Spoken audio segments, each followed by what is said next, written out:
Hey everybody, this is Sleepy Crime, and today I'm gonna help you. I know you want to fall asleep to this video, so before you do, put a like on the video and subscribe to the channel. By the way, where are you from and what time are you watching? Make yourself comfortable and relax. Cortland, Mississippi, a small town in Panola County, was the kind of place where everyone knew each other. Life moved slowly, surrounded by open fields and long stretches of road. It was not a place where violent crime disrupted daily life. That sense of peace was shattered on the evening of December 6, 2014, when a 19-year-old woman named Jessica Chambers was discovered walking along a rural road, engulfed in flames. Jessica was well known in her community. A former cheerleader with a bright smile and an outgoing personality, she had grown up in Cortland, attended South Panola High School, and worked part-time at a local gas station. Friends described her as kind and energetic. Her father, Ben Chambers, worked with the local fire department, and her mother, Lisa, was deeply involved in Jessica's life. The Chambers family was closely knit and active in the town. The events of that evening began to unfold around 8:10 p.m. when emergency services received a report of a burning car on Heron Road, a remote stretch of land just outside of town. First responders arrived to find a black Kia Rio engulfed in flames. Near the vehicle, they saw a young woman walking toward them. She was severely burned, with injuries covering over 90% of her body. She was conscious and attempted to speak. Jessica was airlifted to a burn center in Memphis, Tennessee. Despite efforts by doctors, she succumbed to her injuries the following day. The news stunned Cortland. A candlelight vigil was held, and members of the community gathered to honor her memory. The horror of her death sent ripples far beyond Panola County, drawing national media attention and igniting widespread speculation. As the investigation began, questions mounted. Who would commit such a brutal act in such a small, close-knit town? Why was Jessica targeted, and how did she end up alone on a rural road, burned beyond recognition? These questions marked the beginning of a case that would prove as complex as it was tragic. December 6, 2014, began like many others for Jessica Chambers. She woke up in the home she shared with her mother, Lisa Chambers, and followed a routine that appeared unremarkable to those around her. Throughout the day, she interacted with several people, family, friends, and acquaintances, each encounter forming part of a timeline that investigators would later reconstruct in painstaking detail. In the late morning, Jessica visited her mother at home. Around noon, she left and made a few stops in and around Cortland. At one point, she dropped by a local gas station, a place she frequented both for work and as a customer. Surveillance footage captured her arrival and departure, showing her wearing a yellow tank top, multicolored pajama pants, and slippers. She spent part of the afternoon with a friend and reportedly made several phone calls and text messages throughout the day. Investigators later reviewed her cell phone records, which would become a crucial piece of the timeline. One of her last known communications occurred around 5:30 p.m., when she exchanged texts with an acquaintance. Shortly after that, Jessica reportedly returned home briefly, where she spoke with her mother and mentioned plans to clean her car and get something to eat. She left the house again around 5:30 p.m. That would be the last time her family saw her alive. At approximately 6:48 p.m., Jessica was seen on surveillance footage at a local gas station. She was driving her black Kia Rio. At the station, she purchased gas and engaged in brief conversations with others at the pump. Nothing in her demeanor suggested distress. Witnesses later said she seemed calm and normal, She left the station around 6:55 p.m. The events that followed remain partially unclear. Sometime between her departure from the gas station and the emergency call at 8:10 p.m., something went terribly wrong. Her phone's GPS data indicated movement toward a rural area southwest of the station, consistent with the location on Heron Road where she was later found. That window of time, just over an hour, became the focal point for investigators. What happened during that hour, who she was with, and why she ended up on that secluded road were the critical questions that would drive the investigation in the days and months to come. Heron Road was a narrow, seldom-traveled stretch just outside Cortland. Flanked by trees and bordered by open land, it was a place few would choose to visit after dark. On the night of December 6, 2014, it became the site of a violent crime that stunned the community and drew national attention. At approximately 8:10 p.m., a call came into emergency services about a vehicle on fire. When first responders arrived, they found a black Kia Rio ablaze. The heat and flames were intense, consuming much of the car's interior. The fire had begun to spread to nearby brush. Then they saw her. Walking from the shadows near the fire was a young woman, her body nearly entirely covered in burns. Despite her critical condition, she was conscious and attempting to speak. Paramedics approached quickly, trying to gather information. Reports later indicated that she uttered a name, though interpretations of her speech varied due to the severity of her injuries. The scene was chaotic. Firefighters worked to extinguish the blaze, while paramedics focused on stabilizing the victim. She was later identified as Jessica Chambers. Her clothing had been mostly burned away, and her skin showed severe damage. Her injuries would later be documented as covering more than 90% of her body. Near the car, investigators noted signs of accelerants. The fire appeared to have been deliberately set, and it started inside the vehicle. The condition of the car and the area around it indicated that the fire had been intense and rapid. The car itself, a black Kia Rio, was extensively damaged. Investigators searched for any usable evidence, fingerprints, footprints, traces of fuel. Due to the fire's intensity, much of the evidence had been compromised. Still, they collected what they could. The phone recovered from the scene, badly damaged but still somewhat intact, would later provide key data. Jessica was flown by helicopter to a specialized burn center in Memphis. She was placed on a ventilator and treated for extreme thermal injuries. Despite medical efforts, she succumbed to her wounds early the next morning. Her death certificate listed the cause of death as thermal injuries and smoke inhalation. Back on Heron Road, law enforcement sealed off the area. Forensic teams continued to process the scene, aware that every detail might hold a clue. The fact that Jessica was able to exit the vehicle and walk several yards despite her injuries added to the puzzle. What had happened inside that car? Why was she there? Who was with her? The crime scene offered few immediate answers, but it left investigators with one clear conclusion. This was not an accident. Someone had set that fire, and someone had left Jessica Chambers to die. In the hours following Jessica Chambers' death, the investigation into her murder moved quickly. The Panola County Sheriff's Office, assisted by state and federal agencies, launched a comprehensive effort to piece together what had happened. The complexity of the case, coupled with the brutal nature of the crime, required coordination across multiple jurisdictions and specialties. Investigators began by canvassing the area around Heron Road. They interviewed local residents and searched for anyone who might have seen or heard something unusual. Drones and helicopters were used to capture aerial footage of the site. Law enforcement also combed nearby fields and wooded areas for discarded items, or evidence that could have been tossed during a hurried escape.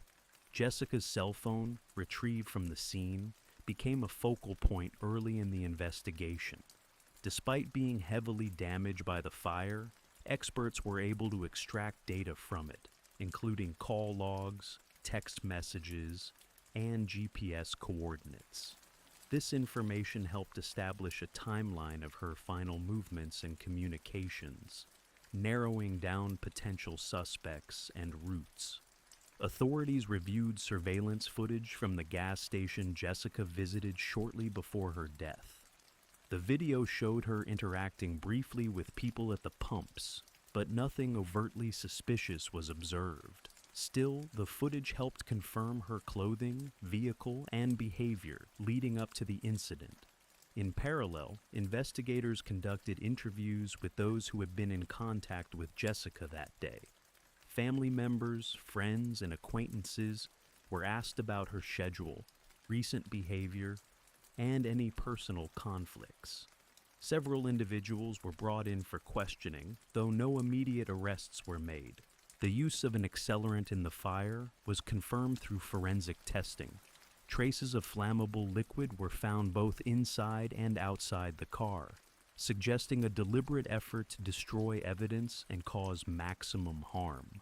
This ruled out theories of a mechanical malfunction or accidental fire. As word of the crime spread, tips began pouring in. Some were credible leads, others were vague or unsubstantiated.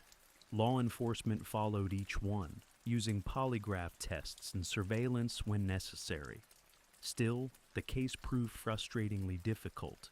Jessica's injuries had rendered her final words nearly unintelligible, and speculation over what she may have said became a point of contention. Despite the public attention and volume of information, progress was slow. The timeline was incomplete, physical evidence was limited, and no clear suspect emerged in the first weeks. Law enforcement remained under pressure, both from the community and the national spotlight, to deliver answers. Investigators knew that the nature of the crime, personal, violent, and calculated, suggested someone close to Jessica. They began to focus on people from her social circle, looking for inconsistencies and signs of motive. Months passed, and while some persons of interest were identified and questioned, the case remained unsolved. But behind the scenes, a profile was taking shape, and among those questioned was a man who would soon become central to the case. In the months following Jessica Chambers' death, investigators continued to build a case from fragments. Amid the dozens of interviews and leads, a name began to surface repeatedly: Quentin Tellis. He was a 26-year-old man from the area who had known Jessica briefly before her death. Though he wasn't initially a suspect, his connection to Jessica and inconsistencies in his account began to draw deeper scrutiny. Tellis had a criminal history that included burglary and drug charges. He had lived in Cortland during 2014 and, according to several accounts, had spent time with Jessica in the days and weeks leading up to her death.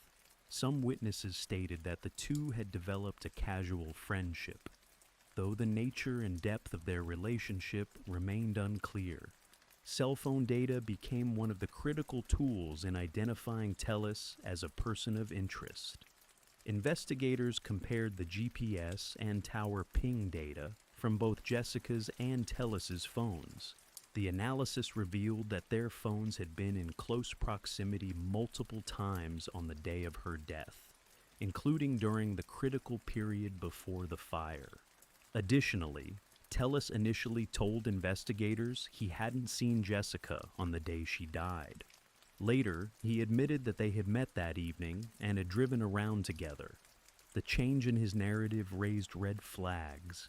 His reasons for omitting the encounter were vague and inconsistent. This discrepancy became a central point in the ongoing investigation. Text messages retrieved from Jessica's phone showed communications between the two. Some texts suggested coordination about meeting up, which contradicted Tellis's initial statements. Surveillance footage also placed Jessica at the gas station where Tellis was known to be around the same time, adding to the timeline's credibility. Investigators expanded their inquiry into Tellis's background. He had moved to Louisiana in early 2015, a few months after Jessica's death. There, he became connected to a separate homicide case involving the death of Maing Chen Xiao, a recent graduate student found dead in Monroe, Louisiana. The circumstances of that case and the timeline of Tellis's movements added another layer to the investigation. In the summer of 2015, Tellis was arrested in Louisiana on charges unrelated to Jessica's death. While serving time for those charges, Mississippi investigators continued building their case. Eventually, the accumulated cell phone data, contradictory statements, and contextual evidence led authorities to name Quentin Tellis as the prime suspect. In February 2016, nearly 14 months after Jessica's murder, Tellis was indicted by a grand jury in Panola County. He was charged with capital murder, with the allegation that he intentionally set Jessica on fire, leading to her death. He pleaded not guilty. The arrest marked a significant development in the case, but it also opened a new chapter filled with legal complexities and courtroom drama. While some in the community felt that justice was finally within reach, others remained skeptical, unconvinced that all the questions had been answered. The trial of Quentin Tellis for the murder of Jessica Chambers began in October 2017 in Batesville, Mississippi. It was one of the most high-profile cases the county had ever seen. The courtroom was filled with media, law enforcement, legal teams, and members of the Chambers family. Security was tight, and interest from the public was intense. The prosecution opened by laying out its theory that Quentin Tellis had intentionally set Jessica Chambers on fire after a dispute or panic, possibly to cover up another crime. Their case centered on circumstantial evidence, largely built on cell phone records, surveillance video, and inconsistencies in Tellis's statements. Prosecutors presented detailed phone data showing that Tellis and Chambers were together on the evening of December 6th. GPS pings tracked the movement of their phones in parallel, matching the path that eventually led to Heron Road. The timeline showed that both phones stopped transmitting near the time Jessica's vehicle was found on fire. Testimony from forensic experts supported the theory that an accelerant had been used to ignite the fire. Though the precise type was not identified, patterns of burn damage were consistent with gasoline or a similar substance being poured and ignited inside the vehicle. No definitive forensic evidence, such as fingerprints or DNA, linked Tellis to the scene, but prosecutors emphasized the overlap of digital evidence and behavioral red flags. A key point of contention was what Jessica reportedly said to first responders. Several firefighters and medical personnel testified that she uttered a name that sounded like Eric or Derek. None of those names matched Tellis. The defense seized on this point, arguing that Jessica, though gravely injured, clearly attempted to identify her attacker and did not name the defendant. The prosecution countered that Jessica's airway was severely burned and swollen, potentially impairing her speech. They suggested that her statements were misheard or distorted by her condition. Still, the ambiguity left room for doubt. The defense focused on the absence of direct evidence. They argued that no physical trace of Tellis was found in or on Jessica's car, at the crime scene, or on the gas can allegedly used. They highlighted the lack of motive and the presence of other individuals in Jessica's life who could have been involved. Tellis's defense team insisted that the prosecution had built a narrative without solid proof. After 6 days of testimony and intense deliberation, the jury was unable to reach a unanimous verdict. 11 jurors favored conviction. 1 held out for acquittal. As a result, a mistrial was declared. The decision was a blow to the prosecution and left the Chambers family in a state of limbo. Outside the courthouse, reactions were mixed. Some expressed confidence in the justice system's thoroughness, while others saw the lack of a conviction as a failure. The district attorney's office quickly announced plans to retry the case, signaling that the legal battle was far from over. 1 year after the initial mistrial, Quentin Tellis faced a second trial for the murder of Jessica Chambers. It began in September 2018, this time in Monroe County, Mississippi. The change of venue was granted due to concerns about pretrial publicity affecting juror impartiality. Although the location changed, the stakes remained the same: a capital murder charge that could result in life imprisonment without parole. The retrial followed a similar structure to the first. Prosecutors again focused on the cell phone data, timeline reconstruction, and Tellis's conflicting statements. They asserted that Tellis had been with Jessica on the night of December 6, 2014, and that he set her on fire after a confrontation. The digital evidence remained central, both phones traveling together, then separating at a critical point just before the fire was reported. This time, the prosecution emphasized further analysis of the digital data, including enhanced forensic mapping of GPS pings. Experts illustrated a detailed timeline of Tellis's phone movements, correlating them with Jessica's phone and surveillance footage. They also revisited Tellis's shifting narrative, highlighting discrepancies in his interviews and how they aligned with key gaps in the timeline. Witnesses again included emergency responders who had interacted with Jessica in her final moments. They restated that she had mentioned a name that sounded like Eric or Derek, which the defense used to argue misidentification. The prosecution countered with testimony about her physical state, suggesting her vocal cords were so damaged that clear speech was unlikely.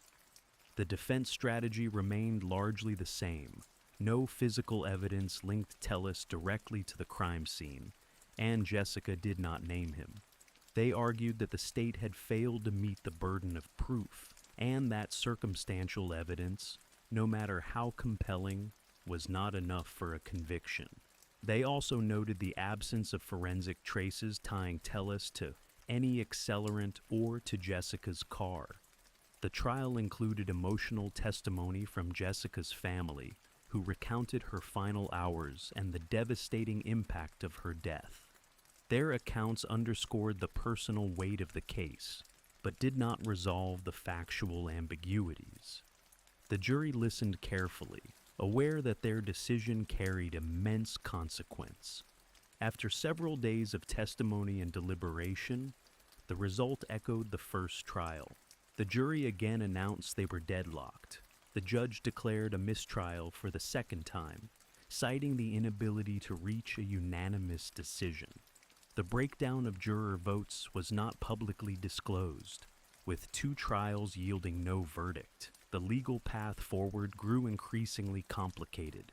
The prosecution did not announce an immediate plan for a third trial. Attention began to shift toward Tellis's ongoing legal issues in Louisiana, where he faced unrelated charges, including one for the suspected murder of Maying Chien Siao. For the Chambers family, the second mistrial was another painful reminder that justice remained elusive. Though the legal process had explored every aspect of the case, conclusive resolution still seemed out of reach. The repeated mistrials in the prosecution of Quentin Tellis for the murder of Jessica Chambers exposed the intricacies and limitations of the criminal justice system. While the state had invested significant resources into building a circumstantial case, the absence of direct physical evidence and the ambiguity of key testimony created persistent doubt. The core of the legal challenge was the lack of forensic linkage. Despite the fire being ruled, arson and Jessica's death being confirmed as homicide, no DNA, fingerprints, or eyewitness testimony tied Tellis to the act of setting the fire. Cell phone data strongly suggested he was with Jessica prior to the incident, but proximity alone was insufficient to prove intent or action beyond a reasonable doubt. Further complicating the case was Jessica's reported statement at the scene. The possibility that she named a person other than Tellis undermined the prosecution's theory. Defense attorneys argued this point at length, using it to challenge the reliability of the state's conclusions. They emphasized that in a capital murder case, the standard of proof had to be especially rigorous. Another legal obstacle was the interpretation of cell phone data. While experts testified about GPS pings and cell tower locations, the defense argued that such data could be imprecise. They noted the possibility of overlapping coverage areas and potential anomalies in timing. These technical aspects, presented in detail to both juries, left room for interpretation. The prosecution's reliance on Tellis's inconsistent statements also faced scrutiny. Defense attorneys asserted that changes in recollection over time did not equate to guilt. Without a confession or direct link to the accelerant or vehicle, the case relied heavily on establishing motive and circumstantial patterns, which jurors were not universally persuaded by. Prosecutors were also faced with the challenge of sustaining momentum after two mistrials. Legal precedent and ethical standards demanded a careful weighing of whether to pursue a third trial. Public interest remained strong, but the legal threshold required certainty that new proceedings could yield a different result. Without new evidence, the risk of another hung jury loomed large. Meanwhile, Tellis's incarceration in Louisiana added another layer of legal coordination. He was serving time for unrelated offenses, and his legal situation there, particularly concerning another homicide case, meant that any further Mississippi proceedings would need to navigate extradition and jurisdictional issues. Jessica's case remained technically open, with the possibility of further action. Yet, in legal terms, the lack of a conviction after two trials placed the case in a difficult position. Prosecutors had invested years in trying to prove Tellis's guilt, but were left without a clear path forward. Any new charges or attempts at retrial would require fresh evidence or legal developments, neither of which had emerged. As a result, the case stood at a legal impasse, an unresolved homicide with a named suspect, but no conviction, illustrating the challenges of proving guilt in the absence of direct evidence, even in a case of such gravity and public visibility. As the legal impasse in Mississippi persisted, attention turned increasingly to Quentin Tellis's legal troubles in Louisiana. Before being indicted in the Chambers case, Tellis had already encountered law enforcement in Monroe, Louisiana, where he relocated in early 2015. There, he became a suspect in another high-profile investigation, the death of Mei Chen Xiao, a 34-year-old Taiwanese exchange student. Xiao was found dead in her apartment in August 2015. She had been brutally stabbed multiple times. Her debit card had been used in the days following her death, and surveillance footage and ATM records linked the transactions to Tellis. A warrant was issued for his arrest, initially for unauthorized use of Xiao's card. When police matched Tellis's cell phone activity and other digital records to the time of Xiao's death, he became the primary suspect in her murder. Before Louisiana authorities could file murder charges, Tellis was arrested and convicted for the fraudulent use of Xiao's debit card. He was sentenced to 10 years in prison as a habitual offender due to prior convictions. While serving this sentence, prosecutors in Louisiana prepared a murder case against him, building on forensic evidence and timeline reconstruction. In 2016, a grand jury in Ouachita Parish indicted Tellis for second-degree murder in Xiao's death. Louisiana authorities coordinated with Mississippi to allow legal proceedings for the Chambers case to occur first, with Tellis held under an interstate detainer. The Louisiana murder charge introduced new considerations in the Chambers investigation. Both cases involved violent deaths and overlapping timelines. In each, Tellis had been linked to the victims through cell phone data and inconsistent statements. However, the circumstances and forensic findings differed significantly. Jessica Chambers died in a fire, while Xiao was killed by stabbing. No clear forensic link tied the two cases together beyond Tellis's presence. Still, prosecutors in Mississippi had to account for the Louisiana developments. The fact that Tellis was facing charges in another murder case potentially bolstered the argument that he was capable of committing such crimes. However, legal protocol prevented the introduction of that information during the Mississippi trials, as it could prejudice jurors. Tellis's defense team in Louisiana contested the murder charges, arguing that the evidence was circumstantial and that another individual may have committed the crime. Meanwhile, the Chambers case remained in a state of suspension. Mississippi authorities had not dismissed the charges, but had made no move toward a third trial. The dual investigations underscored the legal and logistical challenges of prosecuting violent crimes across jurisdictions. Each state pursued its own case based on the evidence available, but Tellis's involvement in both highlighted a broader pattern of concern for law enforcement. By the time he faced the Louisiana murder charge, Tellis was already serving time for other offenses. His legal future was uncertain, but his connection to two separate murder cases ensured that both would remain in the public eye and subject to ongoing scrutiny. The death of Jessica Chambers left a profound and lasting mark on Cortland, Mississippi. In the years since December 2014, the town's quiet image had been replaced with national notoriety. The burned-out vehicle on Heron Road, once an unremarkable location, became a grim symbol of a case defined by brutality, complexity, and unresolved grief. For the Chambers family, the trials and investigations offered little closure. Jessica's parents, Lisa and Ben, attended every court proceeding, relived the details of their daughter's final moments through witness testimony, and spoke to media with a mix of determination and pain.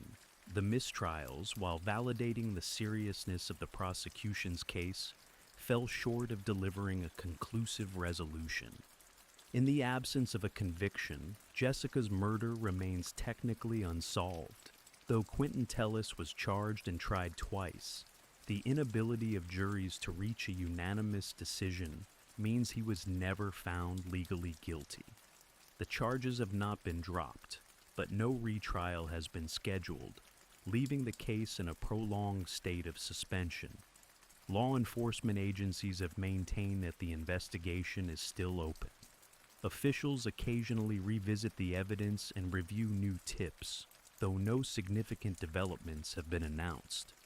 Over time, the momentum of public interest has waned, but for those close to Jessica, the case remains an open wound. The broader impact of the case also affected the legal and forensic communities. It became a subject of legal commentary and academic discussion for its reliance on digital evidence, the challenges of prosecuting arson-related deaths, and the interpretation of victim statements made under extreme medical distress. The role of cell phone tracking and the absence of direct forensic links highlighted the limitations of current investigative tools in securing convictions. In Monroe, Louisiana, Quentin Tellis's legal issues continued. As he served time on unrelated charges, he awaited further proceedings in the Maying Chen Xiao case. That case, like Chambers's, involved significant circumstantial evidence and no witnesses. The outcome of that trial could potentially influence public perception of his connection to Jessica's death, but it remained legally separate. Jessica's memory has been honored through local memorials, vigils, and public tributes. Friends and family have continued to speak about her life, focusing on her personality, her goals, and the loss felt by those who knew her. Efforts to remember her are centered not just on how she died, but how she lived. As of now, no new suspects have been named and no additional arrests have been made. The Chambers case remains one of the most haunting unsolved crimes in Mississippi's recent history. It stands as a reminder of the fragility of life, the complexity of justice, and the enduring impact of unresolved tragedy. Megan Taylor Meyer was born on November 6, 1992, in O'Fallon, Missouri, to Christina Tina Meyer and Ronald Meyer. She grew up in Dardenne Prairie with her parents and younger sister, Allison. From an early age, Megan faced challenges with self-esteem and mental health. Diagnosed with attention deficit disorder and depression, she began seeing a psychiatrist in third grade after expressing suicidal thoughts. Her treatment included medications such as citalopram, methylphenidate, and zypresidone. Despite these struggles, Megan was described by her parents as a bubbly, goofy girl who enjoyed swimming, boating, fishing, dogs, rap music, and spending time with friends and family. She attended Fort Zumwalt Public Schools, including Pheasant Point Elementary School and Fort Zumwalt West Middle School. However, she faced bullying from peers, particularly from boys who mocked her weight. In an effort to provide a more supportive environment, Megan's parents enrolled her in Immaculate Conception Catholic School in Dardenne Prairie for 8th grade. Around this time, Megan began using MySpace, a popular social media platform. Although her mother initially objected, she allowed Megan to create an account under supervision, maintaining access to her password. Megan's online presence became a significant part of her social life. She connected with peers and found a sense of belonging in the virtual world. Her parents monitored her activity, hoping to protect her from potential harm. However, the digital realm would soon become a source of profound distress. In the summer of 2006, shortly before Megan's 14th birthday, a new presence entered her digital world. A MySpace user named Josh Evans sent Megan a friend request. Described as a 16-year-old boy living in O'Fallon, Josh claimed to have just moved to the area and was homeschooled. His profile featured a photograph of an attractive teenage boy, which seemed authentic to Megan. At first, Megan was hesitant. However, she soon began corresponding regularly with Josh. Their conversations were lighthearted and friendly. Josh complimented Megan and expressed interest in getting to know her better. For a girl who had long struggled with self-worth, the attention from Josh was uplifting. Megan's parents noticed a change in her mood. She seemed happier and more confident. Despite being advised not to meet strangers in person, Megan remained focused on maintaining this digital friendship. The two communicated daily, exchanging messages through MySpace and discussing typical teenage topics. Megan shared personal thoughts with Josh, treating him as a confidant. Her mother, Tina, monitored the conversations and didn't find anything alarming at first. Unbeknownst to Megan, the boy she believed she was befriending did not exist.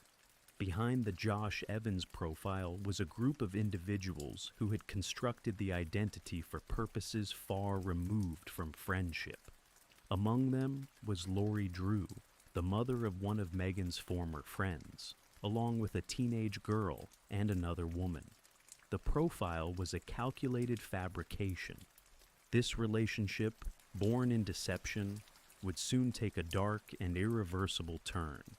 By mid-October 2006, the tone of Megan's exchanges with Josh began to shift. The friendly messages grew colder, more distant. On October 15th, Josh sent Megan a message that unsettled her. The next day, the situation escalated sharply. Without warning, Josh accused Megan of being mean to her friends. Confused and hurt, she asked what he meant, but the messages continued growing more hostile. On October 16th, the final exchange occurred. Josh wrote, "The world would be a better place without you." Megan was devastated. She told her mother about the cruel words. Tina, sensing Megan's distress, briefly left the room to call Megan's father and discuss what had happened. When she returned just minutes later, she found Megan had locked herself in her bedroom. Tina forced open the door and discovered Megan hanging in her closet. She had used a belt to take her life. Megan was rushed to the hospital, but despite doctors' efforts, she was pronounced dead the next day, October the 17th, 2006. In the immediate aftermath, the Meyer family was consumed by grief. They searched for answers, attempting to understand what had driven Megan to such a tragic decision. Initially, the identity of Josh Evans remained unknown, and the messages were believed to be the actions of a troubled teenager.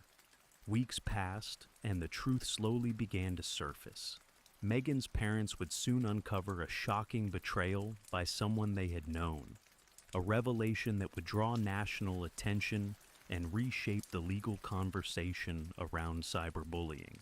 Following Megan's death, the Meyer family faced a harrowing period of mourning. The community of Dardenne Prairie expressed sorrow and disbelief. At first, Megan's suicide was attributed to the emotional turbulence typical of adolescence. But weeks later, a neighbor approached Tina Meyer with disturbing news. The Josh Evans profile had been fabricated by Lori Drew, the mother of a girl who had once been close friends with Megan. This revelation rocked the Meyer family. The Drews lived just 4 doors down the street. Their daughters had previously been friends, but the relationship ended in conflict. According to reports, Lori Drew claimed the fake profile was created to monitor what Megan was saying about her daughter. A teenager close to the Drew family and another woman were also involved in maintaining the Josh Evans persona. The Meyers were stunned. They had shared family dinners with the Drews, attended school events together. The idea that an adult neighbor, with help from others, had impersonated a boy to emotionally manipulate their daughter was incomprehensible. Lori Drew later admitted to her involvement in a magazine interview, though she denied intending harm. Public outrage spread as news of the deception came to light. Support for the Meyers poured in from across the country. Megan's story began to gain national media attention, and questions emerged about the legal system's ability to address such behavior. The family, still grieving, now found themselves at the center of a broader public reckoning. After the truth about Josh Evans was revealed, local outrage intensified. St. Charles County authorities initiated an investigation, but found themselves constrained. Missouri had no specific laws at the time addressing cyberbullying or online harassment involving impersonation. The county prosecutor concluded there was insufficient legal basis for criminal charges under existing state statutes. The Meyer family, unsatisfied with the lack of legal recourse, sought federal intervention. In late 2007, the FBI launched an inquiry into the case. Investigators examined MySpace records and traced the IP address of the Josh Evans account back to the Drew residence. Subpoenas issued to MySpace confirmed that the profile was created using a fake name, false age, and fabricated background. Federal prosecutors in Los Angeles, where MySpace's parent company was based, began building a case under the Computer Fraud and Abuse Act, CFAA. They argued that by violating MySpace's terms of service, specifically providing false information and using the platform to inflict emotional harm, Lori Drew and others had committed a federal crime. Meanwhile, the emotional weight on the Meyer family deepened. The revelation that no immediate state-level charges would be filed exacerbated their grief. Tina Meyer began speaking publicly about Megan's story, drawing attention to the gaps in legislation protecting children online. The case became a test of how digital conduct could be prosecuted in a legal system not yet fully adapted to the realities of social media. In May 2008, Lori Drew was indicted by a federal grand jury in Los Angeles. The charges included 1 count of conspiracy and 3 counts of unauthorized access to a protected computer under the Computer Fraud and Abuse Act. The prosecution alleged that Drew, by violating MySpace's terms of service, had committed a federal crime. The decision to file charges in California was based on the location of MySpace's servers. Prosecutors argued that Drew's creation of the fake Josh Evans account constituted unauthorized access because it was based on false credentials, which were prohibited by the platform's terms. Legal scholars and civil rights groups expressed concerns about the implications of the charges. Critics warned that using the CFAA to enforce terms of service could set a dangerous precedent, criminalizing common online behavior. Supporters of the Meyers, however, felt it was a necessary step toward accountability. Lori Drew's defense team maintained that she did not personally send the cruel message that preceded Megan's suicide, and argued that she never intended serious harm. The case garnered widespread media coverage, with many questioning how far the law should go to punish online deception. As the trial date approached, public attention grew. Megan's name became a symbol in the emerging debate about digital ethics, child protection, and legal reform. The question remained: could the law bring justice for a tragedy rooted in emotional manipulation conducted online? Lori Drew's trial commenced in Los Angeles in November 2008.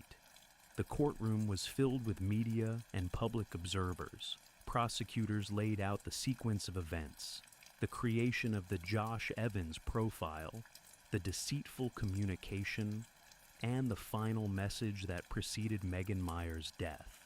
They argued that Drew knowingly violated MySpace's terms to psychologically manipulate a teenager. Testimonies revealed how the profile had been maintained jointly by Drew, her daughter's friend, and another woman employed by Drew.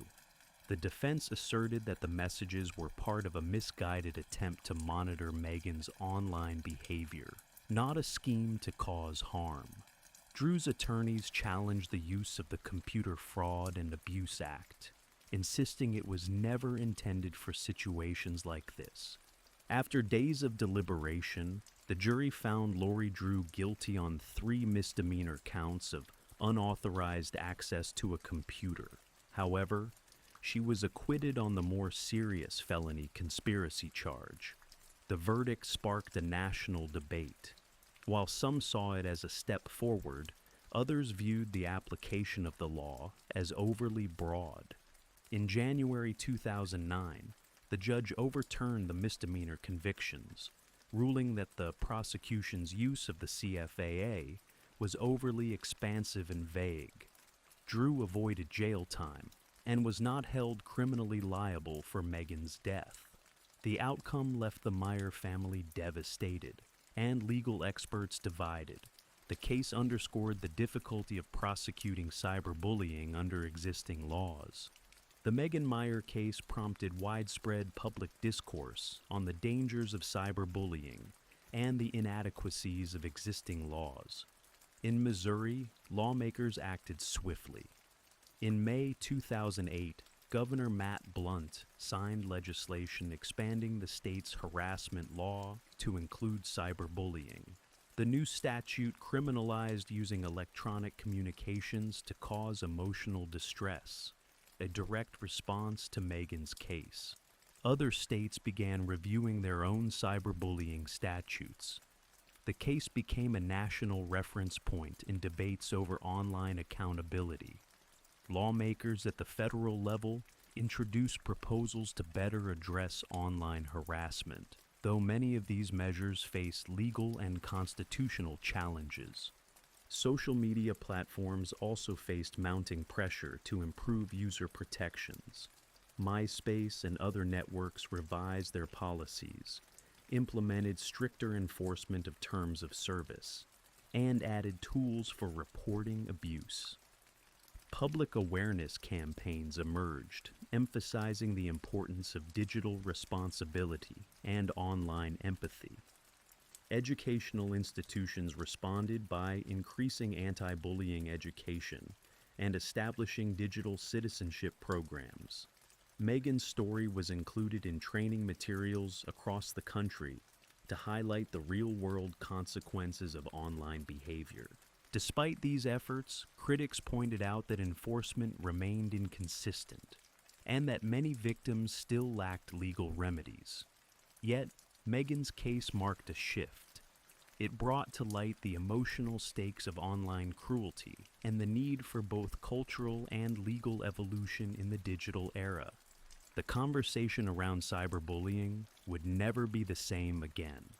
In the years following Megan Meyer's death, her mother, Tina Meyer, transformed her grief into advocacy. She established the Megan Meyer Foundation in 2007 with a mission to promote awareness, education, and advocacy to combat bullying and cyberbullying. Through speaking engagements at schools, conferences, and legislative events, Tina shared Megan's story to emphasize the real impact of online cruelty. The foundation quickly became a national voice in the anti-bullying movement. It developed school-based programs, provided resources for students, parents, and educators, and partnered with organizations to promote mental health support. Tina Meyer's work led to interviews, honors, and recognition, but she remained focused on prevention and education. Megan's legacy extended beyond the foundation. Her story was featured in documentaries, news specials, and educational curriculums. It served as a cautionary tale for youth and a wake-up call for adults about the seriousness of online interactions. While the case did not result in jail time for those responsible, it fueled a long-lasting movement for change. Megan's name became a symbol not only of the consequences of cyberbullying, but also of the potential for advocacy to drive reform.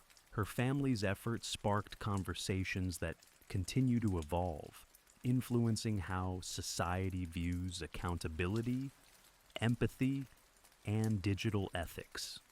Though her life was short, Megan Meyer's story continues to resonate, changing laws, inspiring action, and reminding the world that words, even online, carry real weight. Riva Rebecca Steenkamp was born on August 19, 1983, in Cape Town, South Africa. The youngest of 3 children, she grew up in a tight-knit family. Her father was a horse trainer, and her mother worked in healthcare. When she was a child, the family relocated to Port Elizabeth, where she would spend most of her formative years.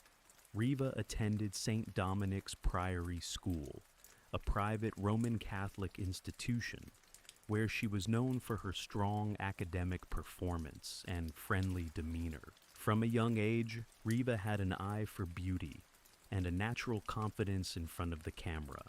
Though she was drawn to modeling, she also had a serious academic side. Determined to have a professional career, she enrolled at Nelson Mandela Metropolitan University. There, she earned a Bachelor of Laws, LLB degree. Completing her studies in 2005, she was articulate, ambitious, and deeply committed to using her education to advocate for justice and women's rights. While studying, Riva also began modeling part-time. Her striking looks and poise quickly gained attention. She appeared in various fashion shows and advertising campaigns, including for FHM and Avon. Her modeling career accelerated rapidly, and she was soon recognized as one of South Africa's prominent public figures in fashion. She became a finalist in the FHM 100 Sexiest Women competition and gained further visibility as a model for cosmetics and swimwear brands. Despite the growing attention, Riva remained grounded and focused. She moved to Johannesburg to further her career, dividing her time between modeling assignments and television opportunities. She became the face of multiple brand campaigns and eventually joined the cast of the reality TV show Tropica Island of Treasure Season 5, filmed in Jamaica. Her presence on the show was marked by charisma and a natural on-screen warmth. Riva's ambition extended beyond fame. She intended to be admitted to the bar as a legal professional and had plans to work in law, particularly in issues related to women's rights. Her friends and colleagues described her as principled, caring, and independent. She often spoke about her goals to make a meaningful contribution to society and help those in need. By 2012, Riva had established herself as both a rising celebrity and a thoughtful, well-educated professional. Her blend of beauty, intellect, and purpose made her a notable figure in South Africa. At the time of her death, she was 29 years old and on the verge of major personal and professional milestones. Riva Steenkamp and Oscar Pistorius began their relationship in November 2012. At the time, Pistorius was one of South Africa's most celebrated athletes, having gained international acclaim as a Paralympic gold medalist and the first double amputee sprinter to compete in the Olympic Games. He was charismatic, wealthy, and lived a high-profile life. Riva, already a rising star in the modeling and television industries, became involved with Pistorius during a period of intense media attention for them both. Their relationship developed rapidly and attracted considerable public interest. They were seen together at social events and frequently posted affectionate messages on social media. Riva often expressed admiration for Pistorius's achievements and described him as someone she was growing close to. Despite their public appearances, the relationship remained relatively new and had lasted just over 3 months by the time of her death. Privately, their relationship was complex. Communication between them included affectionate exchanges, but there were also indications of tension. In messages later revealed during legal proceedings, Riva expressed feelings of being hurt and misunderstood. She described instances where she felt insecure or criticized in public, raising concerns about Pistorius's temper and behavior. These messages portrayed moments of unease in what appeared publicly to be a romantic and stable bond. Riva was preparing for the release of Tropica Island of Treasure, the reality TV show she had filmed before meeting Pistorius. She was excited about her career trajectory and maintained her independence. Friends noted that she was not planning to move in with him and had her own aspirations. At the same time, she spent increasing amounts of time at his home in a secure estate in Pretoria, a luxurious and private environment that appealed to many high-profile South Africans. Oscar's lifestyle, however, was marked by a strong concern for personal safety. He kept firearms in his home and had a well-documented history of being highly security conscious. Friends and associates would later describe a man who was both passionate and volatile. Riva, known for her poise and sensitivity, navigated this relationship while maintaining close ties with her family and friends, often sending messages and sharing her thoughts about the direction things were taking. By early February 2013, the couple was still in the early stages of getting to know one another deeply.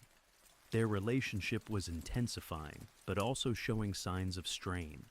Riva continued with modeling work and public appearances, while Pistorius remained focused on his athletic commitments and sponsorships. On Valentine's Day 2013, she had plans to spend the evening with Pistorius at his Pretoria home. It would be her last night alive. In the early hours of February 14th, 2013, Riva Steenkamp was shot and killed by Oscar Pistorius inside his residence at Silverwoods Country Estate in Pretoria. The events of that night, pieced together through forensic evidence, witness statements, and Pistorius's own account, form the central narrative of the case. Riva had spent the evening at Pistorius's home. According to Pistorius, the couple went to bed sometime before midnight. He stated that he awoke in the early hours of the morning and, believing there was an intruder in the house, retrieved a 9mm pistol he kept under his bed. Pistorius said he heard a noise coming from the bathroom and, without confirming the whereabouts of Riva, fired 4 shots through the locked toilet door. The bullet struck Riva as she stood behind the door. She was hit in the head, arm, and hip. Pistorius claimed he only realized she was not in bed after the shots were fired. He said he broke down the door with a cricket bat and found her slumped, bloodied, and mortally wounded. He carried her downstairs, where emergency services later arrived to find her already dead. The police were notified shortly after 3 a.m. Upon arrival. They secured the scene and found Steenkamp's body at the bottom of the stairs, covered in towels and blood. The bullet holes in the toilet door were clustered and appeared to have been fired from close range. A bloodied cricket bat was also recovered from the bathroom. According to neighbors, there had been noises and what sounded like shouting earlier in the night. Some reported hearing a woman's screams followed by gunshots. These accounts would later be scrutinized in court. Pistorius maintained that he had mistaken Steenkamp for an intruder, and that the shooting was a tragic accident driven by fear. In addition to the gun, investigators discovered multiple mobile phones, blood spatter, and damage to the toilet door, consistent with Pistorius's version of events regarding the cricket bat. Riva was found wearing shorts and a vest, suggesting she had not been asleep at the time of the shooting. She was reportedly standing or moving away from the toilet when she was shot. The scene painted a grim and chaotic picture. The bathroom door was broken in 2 places, once by gunfire and again by blunt force. Riva's blood was found on the floor, the toilet, and the bat. Pistorius was described as distressed when police arrived, but questions about his mental state and behavior quickly emerged. The initial shock of the shooting gripped South Africa and attracted global attention. Oscar Pistorius, a national hero, was arrested later that day on suspicion of murder. The police confirmed that a woman had been shot multiple times and declared dead at the scene. Pistorius was taken into custody and held at the Mamelodi police station pending formal charges.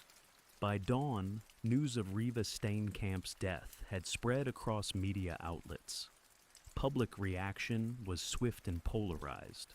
While some viewed the incident as a terrible accident, others questioned Pistorius's version of events, pointing to evidence suggesting a possible domestic dispute.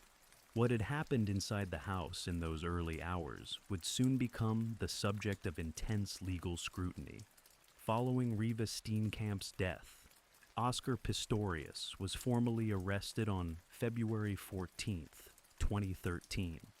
The arrest occurred hours after the shooting, with police confirming that a woman had been fatally shot at Pistorius's home and that the athlete was in custody. At the time, officials made it clear that they were treating the case as a murder investigation, not as a mistaken identity accident. On February 15th, Pistorius appeared in the Pretoria Magistrates Court for a bail hearing. The courtroom was packed with journalists, spectators, and legal observers. The prosecution announced its intention to charge Pistorius with the premeditated murder of Riva Steenkamp. The term premeditated was pivotal, as it indicated the state's belief that Pistorius had intentionally killed Steenkamp after deliberate planning or forethought. Pistorius's legal team immediately opposed this assertion, describing the incident as a tragic accident. During the bail hearing, Pistorius presented an affidavit in which he claimed he had not intended to kill Riva. Instead, he said he believed an intruder was hiding in the bathroom and fired through the door out of fear. The affidavit stated that he had been sleeping when he awoke to a noise. Believing that someone had entered the house through the bathroom window, he said he grabbed his pistol and fired. Only afterward, he claimed, did he realize Riva was not in bed and that she had been behind the locked door.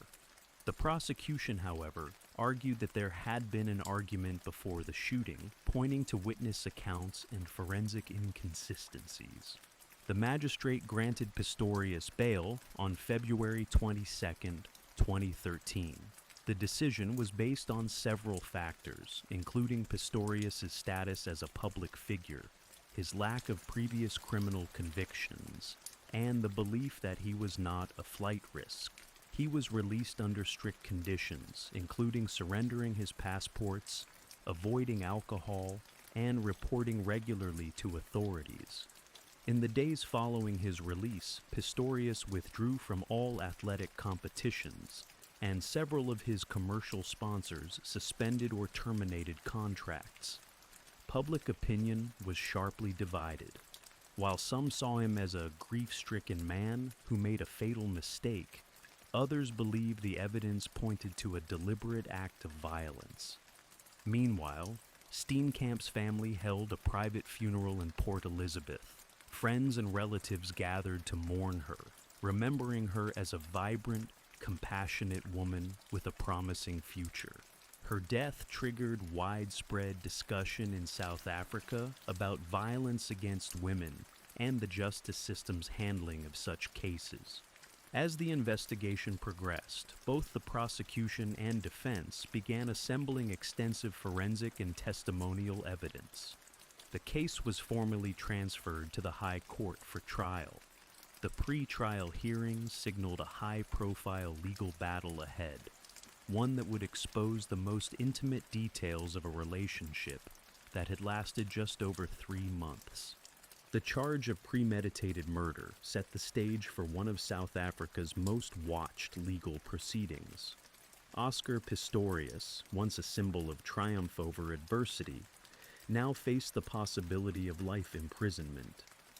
The next phase would bring into court the full weight of witness testimonies, digital evidence, forensic analysis, and competing narratives.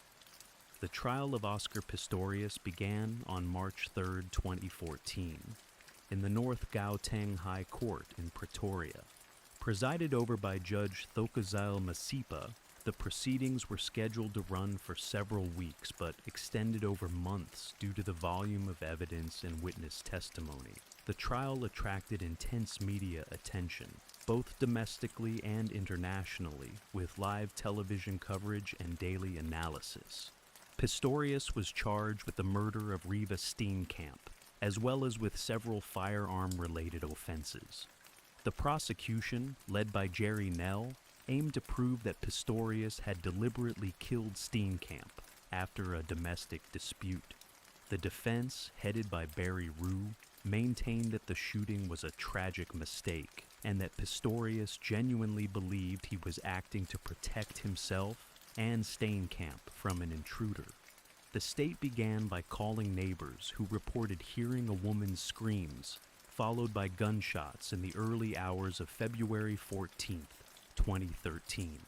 One witness testified that she heard a woman's terrified cries, then a succession of shots. The defense challenged these statements, suggesting that the sounds could have been misinterpreted or heard out of sequence. Key forensic evidence was presented, including analysis of the bullet trajectories, the angle of the shots, and the damage to the bathroom door. The shots were fired from a low angle, which the prosecution argued was consistent with a person aiming intentionally through the door. The defense contended that Pistorius, who was not wearing his prosthetic legs at the time, was vulnerable and disoriented. Pistorius's own testimony was a central moment in the trial. He took the stand in April 2014, delivering a detailed account of his actions that night. He became emotional while describing the events, breaking down multiple times. He reiterated that he had mistaken Riva for an intruder and fired in fear. Under cross-examination, the prosecution challenged inconsistencies in his story, pressing him on why he had not verified Riva's location before firing. The prosecution also highlighted messages exchanged between Riva and Pistorius in the weeks leading up to her death. Some of these texts reflected affection, but others pointed to arguments and tension. In one, Riva expressed fear of Pistorius's temper. These communications were used to suggest a troubled relationship that may have culminated in violence. Experts for both sides presented their interpretations of the physical evidence. Disputes arose over the timing of the screams and shots, the lighting conditions in the bedroom and bathroom, and Pistorius's reaction after the shooting.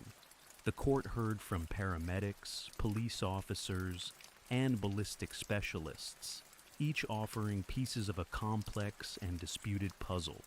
Throughout the proceedings, the defense maintained that Pistorius was deeply traumatized and acted in panic. They argued that his disability and past experiences made him hyper-aware of security threats, leading to a fatal error. The prosecution, however, insisted that his actions were deliberate, reckless, and criminally negligent at the very least. The trial concluded its evidentiary phase in August 2014, with closing arguments delivered the following month. Judge Masipa and her assessors were left to evaluate the evidence, the credibility of the witnesses, and the competing narratives. The nation waited for a verdict that would determine not only Pistorius's fate, but also the broader perception of justice in one of South Africa's most high-profile cases. On September 11, 2014, Judge Thokozile Masipa began delivering her verdict in the Oscar Pistorius trial. The judgment was detailed and methodical, taking 2 days to complete. Judge Masipa concluded that the prosecution had not proven beyond a reasonable doubt that Pistorius had committed premeditated murder. She also rejected the claim that he intended to kill Riva Steenkamp specifically. Instead, she found him guilty of culpable homicide, equivalent to negligent killing under South African law. The ruling sparked immediate debate. Critics argued that Pistorius's actions, firing 4 shots through a closed door, constituted a clear disregard for human life. Supporters of the judgment pointed to legal standards requiring proof of intent. Masipa stated that Pistorius acted unreasonably and negligently, but that there was insufficient evidence to show intent to kill. In addition to the culpable homicide conviction, Pistorius was found guilty of a separate firearm charge for recklessly discharging a gun at a restaurant prior to the shooting. He was acquitted of 2 other firearms charges related to separate incidents. On October 21, 2014, Pistorius was sentenced to 5 years in prison for culpable homicide. He received a concurrent 3-year suspended sentence for the firearm offense. Under South African law, he became eligible for parole after serving 1/6 of his sentence, or 10 months. Public reaction was swift and polarizing. Riva Steenkamp's family expressed disappointment with the verdict and sentence, while others questioned whether Pistorius received preferential treatment. The National Prosecuting Authority, NPA, filed an appeal, arguing that the verdict of culpable homicide was inappropriate given the facts of the case. Pistorius began serving his sentence at Gosi Mampuru, the correctional center in Pretoria. His incarceration was closely monitored by the media. Reports described him as isolated, with limited contact with other inmates. In October 2015, after serving nearly a year, He was released under correctional supervision and placed under house arrest at his uncle's mansion in Waterkloof. However, the legal process was far from over. In December 2015, the Supreme Court of Appeal overturned the culpable homicide verdict. The court ruled that Pistorius should have foreseen that firing into a closed door could kill whoever was behind it, regardless of intent. The ruling stated that this constituted murder under the principle of dolus eventualis, where a person foresees the possibility of death resulting from their actions, but proceeds anyway. The case returned to the High Court for resentencing. On July 6, 2016, Pistorius was sentenced to 6 years in prison for murder.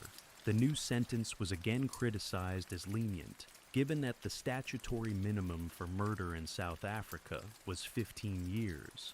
The NPA appealed once more, seeking a harsher penalty. In November 2017, the Supreme Court of Appeal increased Pistorius' sentence to 13 years and 5 months. The court found the previous sentence shockingly lenient and ruled that it did not adequately reflect the severity of the crime or the loss suffered by Steenkamp's family. Pistorius was returned to prison, where he would serve the remainder of his sentence. His legal journey, marked by multiple appeals, changing verdicts, and intense public scrutiny, became a defining chapter in South African criminal justice history. After the Supreme Court of Appeal imposed a sentence of 13 years and 5 months in November 2017, Oscar Pistorius remained incarcerated at Atteridgeville Correctional Center in Pretoria. The sentence marked a significant turn in the legal saga that had unfolded since 2013. With the appeals concluded, the focus shifted to the broader impact of the case and Pistorius' adjustment to life behind bars. While imprisoned, Pistorius lived in the hospital wing of the facility, reportedly due to safety concerns and the need for specific accommodations related to his disability. Prison authorities described his behavior as compliant and non-disruptive. Reports indicated that he engaged in religious study and participated in rehabilitation programs, including anger management and life skills training. Reva Steenkamp's family remained vocal in their grief. They attended court proceedings throughout the appeals process and expressed a desire for justice and accountability. Her mother, June Steenkamp, became a public figure advocating for victims of gender-based violence. The Steenkamps also established a foundation in Reva's name to support educational initiatives and raise awareness about domestic abuse. In early 2023, Pistorius became eligible for parole consideration after serving half of his sentence, as permitted under South African law. As part of the parole process, he met with Reva's father, Barry Steenkamp, in a victim offender dialogue facilitated by the Department of Correctional Services. This meeting was described as emotionally charged, but necessary for the Steenkamp family to gain closure. On November 24, 2023, a parole hearing was held to assess whether Pistorius should be released. The parole board considered his behavior in prison, participation in rehabilitation programs, and psychological evaluations. The decision was deferred, pending further review of the applicable legal framework and time served. In December 2023, the Department of Correctional Services confirmed that Pistorius' sentence had officially commenced on November 24, 2017, when the final judgment was handed down. This clarification adjusted the timeline for parole eligibility. On January 5, 2024, Oscar Pistorius was granted parole and released from prison. His release came with strict conditions. Pistorius was required to reside at a specific address, refrain from consuming alcohol, and attend regular monitoring sessions. He was also prohibited from engaging with the media or participating in public interviews without prior approval. His parole would remain in effect until December 2029. The public response to Pistorius's release was mixed. Some viewed it as a lawful conclusion to a long and painful process, while others saw it as a reminder of ongoing issues related to justice and accountability in cases of violence against women. For the Steenkamp family, the parole did not erase the loss they endured. They reiterated that their goal was never retribution, but truth and remembrance of Riva's life. Oscar Pistorius, once one of the most celebrated athletes in the world, re-entered society under tight supervision, far from the public adoration he once enjoyed. His career was effectively over, and his public image irreparably altered. The conditions of his release reflected the seriousness of his conviction and the legal standards governing parole in South Africa. As he began life outside prison walls, the questions surrounding that tragic night in 2013 remained deeply embedded in public consciousness. The aftermath of the case continued to resonate in South African society, shaping discourse on violence, justice, and the legacy of those involved. Riva Steenkamp's life was cut short at 29, but her memory has endured through the people she touched and the causes she championed. In the years since her death, her family, friends, and supporters have worked to preserve her legacy, not only as a model and legal graduate, but as a symbol in the broader fight against gender-based violence. In the immediate aftermath of her death, Riva's parents, June and Barry Steenkamp, faced profound grief. Despite their loss, they chose to speak publicly about the importance of justice and healing. Their strength became a focal point for many South Africans grappling with similar personal tragedies. They established the Riva Rebecca Steenkamp Foundation, an organization dedicated to raising awareness about domestic abuse and empowering women and children through education and advocacy. The foundation's work has included school visits, community programs, and public campaigns that encourage survivors of abuse to seek help. June Steenkamp, in particular, has taken on a central role in advocating for victims' rights. Her public statements often highlight the emotional toll of losing a child and emphasize the need for societal change in how violence against women is addressed.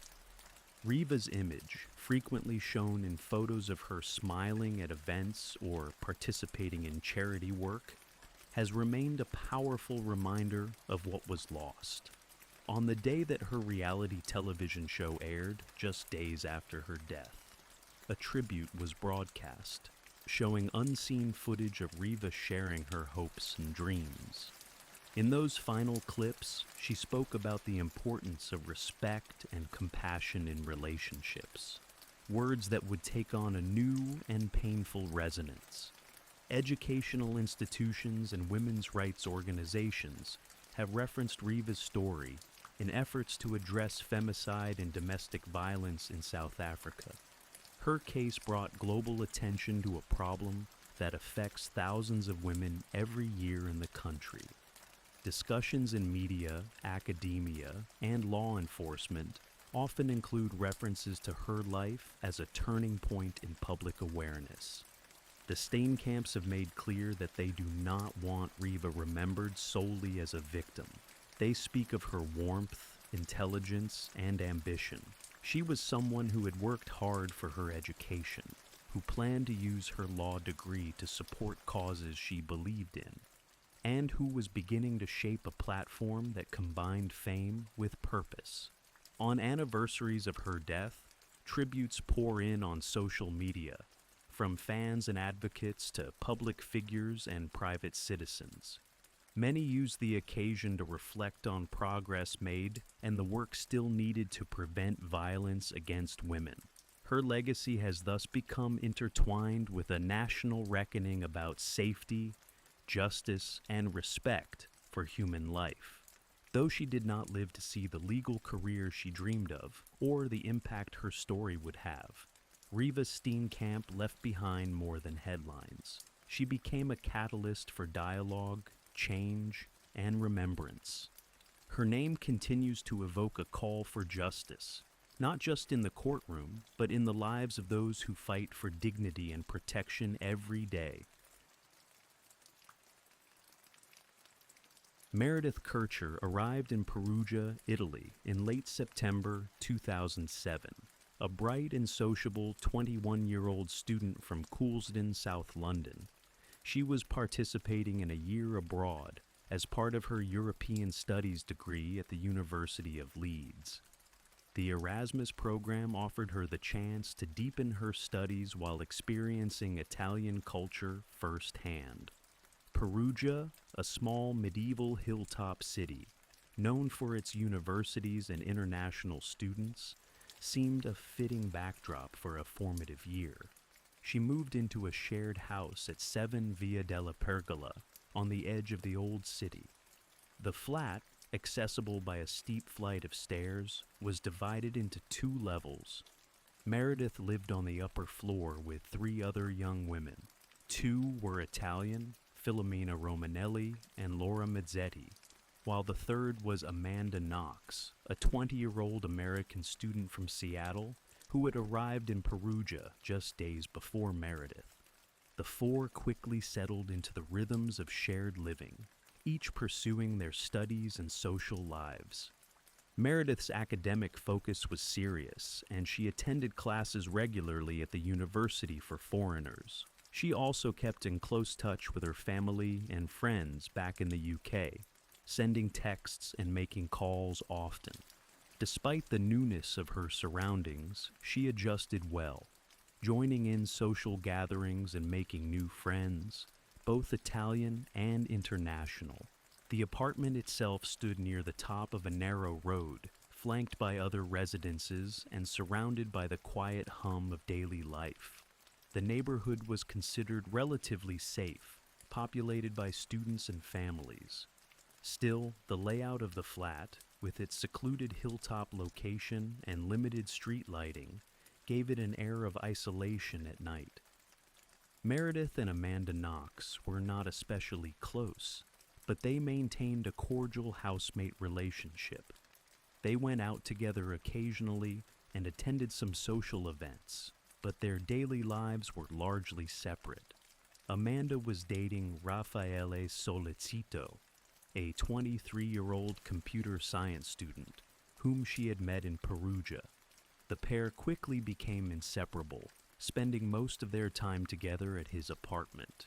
As October turned to November, life in Perugia unfolded uneventfully for the students at Via della Pergola. The routines of lectures, errands, dinners, and parties continued. Meredith was reportedly enjoying her time in Italy, despite occasional frustrations with the language barrier and some differences in lifestyle. She had even planned a short trip to the UK in December to see her family. Her room, neat and private, reflected her personality, thoughtful, tidy, and reserved. While the housemates shared common areas, Meredith valued her space. This sense of personal order would become a focal point later, as it stood in stark contrast to what would be discovered on the morning of November 2nd, 2007. The calmness of Meredith's early weeks in Perugia belied the chaos that would soon follow. By the end of her 6th week in Italy, Meredith Kircher's life would come to a sudden and violent end, and the house on Via della Pergola would be thrust into international infamy. November 1st, 2007 was a public holiday in Italy, All Saints' Day, and for many students in Perugia, it was a day off from classes. Meredith Kircher spent the day relaxing at home and later planned to have dinner with friends. That evening, she shared a meal at the home of 3 English girls who lived nearby.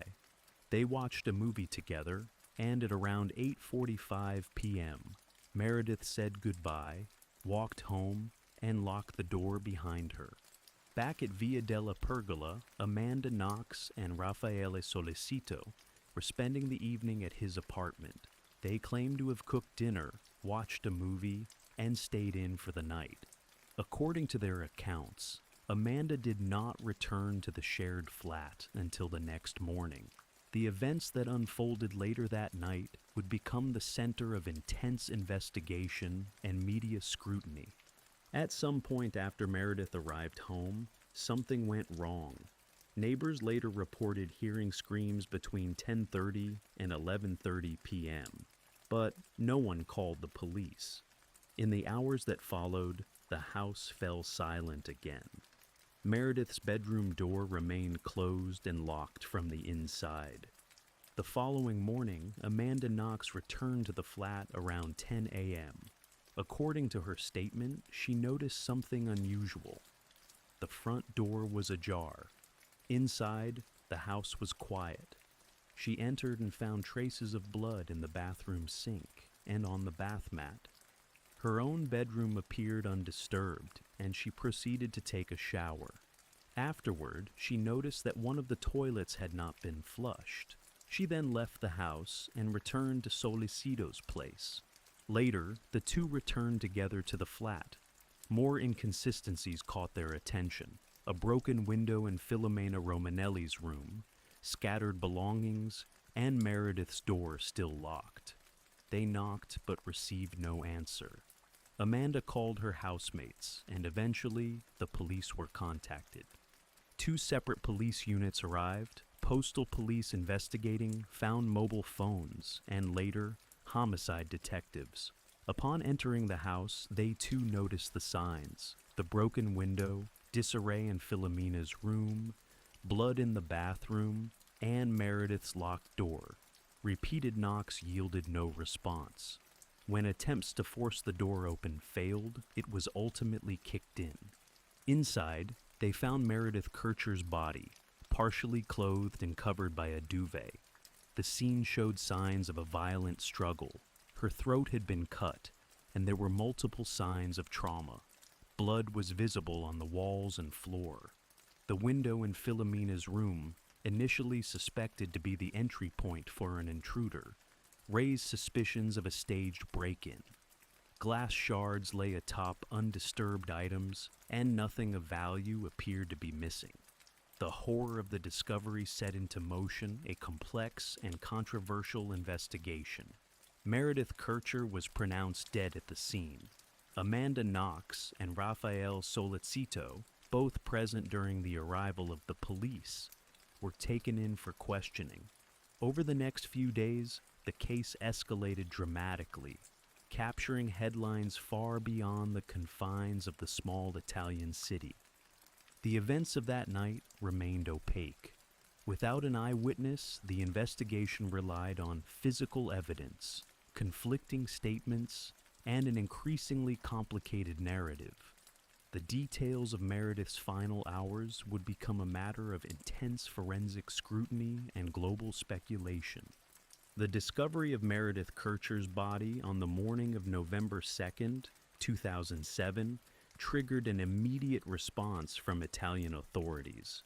The apartment at Via della Pergola was quickly cordoned off. The condition of the crime scene presented a disturbing picture. The young student had suffered a violent death, and the room bore evidence of a brutal struggle. Meredith was found on the floor of her bedroom, partially clothed, with a blood-soaked duvet draped over her body. Her throat had been cut, and there were visible bruises and wounds suggesting she had fought back against her attacker. A pillow stained with blood lay near her head, and blood smears were present on the walls and floor. Her room showed signs of disorder, items scattered, a wardrobe ajar, but none of her valuables appeared to be missing. Her mobile phones, which had been found in a neighbor's garden earlier that morning, had contributed to the early police involvement. The lock on her door had to be forced open by the police. This detail, along with the presence of blood in the shared bathroom and the reportedly staged appearance of a break-in in Filomena Romanelli's room, pointed to a complex situation. Glass from the broken window lay atop clothing and a laptop, suggesting the break-in may have occurred after the room was already in disarray. The forensic team documented every inch of the house.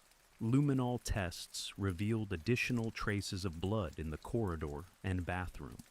Bloody footprints were found leading away from Meredith's room. Some prints were made with bare feet.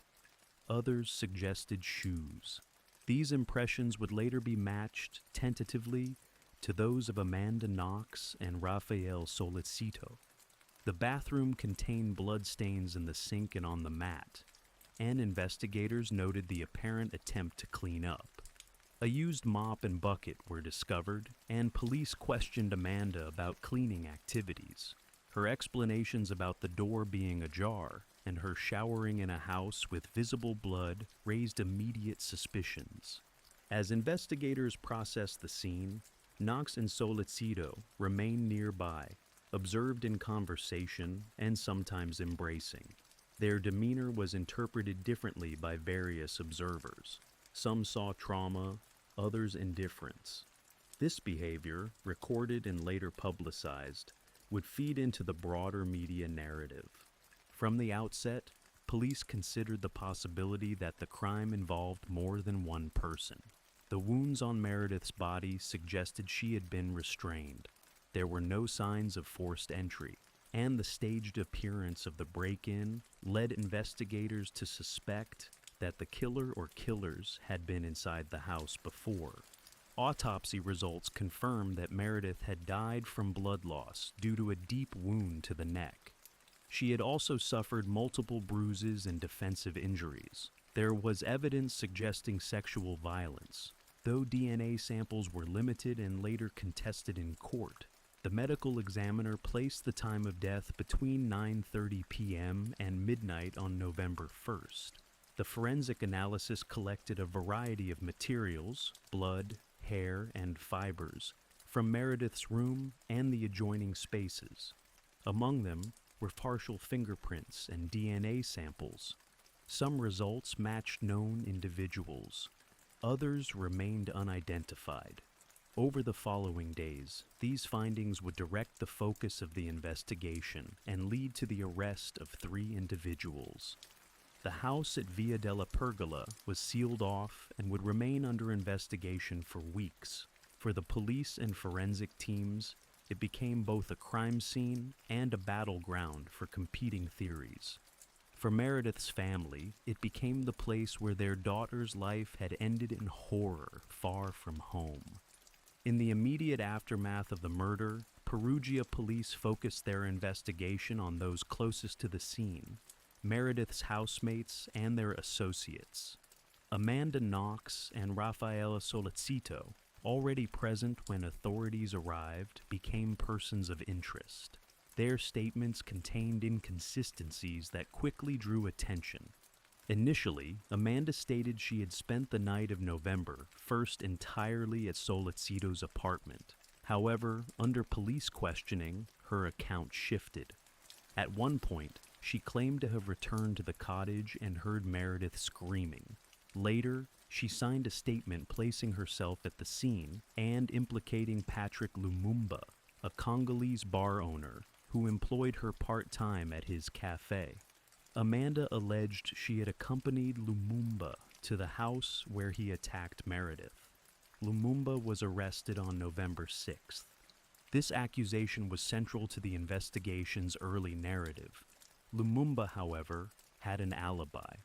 Witnesses confirmed he had been at his bar the entire evening. His arrest lasted nearly 2 weeks before being released.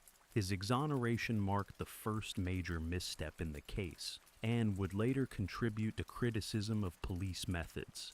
Meanwhile, forensic teams continued to examine physical evidence. Investigators recovered a knife from Solicito's apartment. It bore traces of DNA that would be attributed to Amanda on the handle and Meredith on the blade. This item quickly became a key exhibit in the case against them. Amanda and Raphael's behavior came under close scrutiny.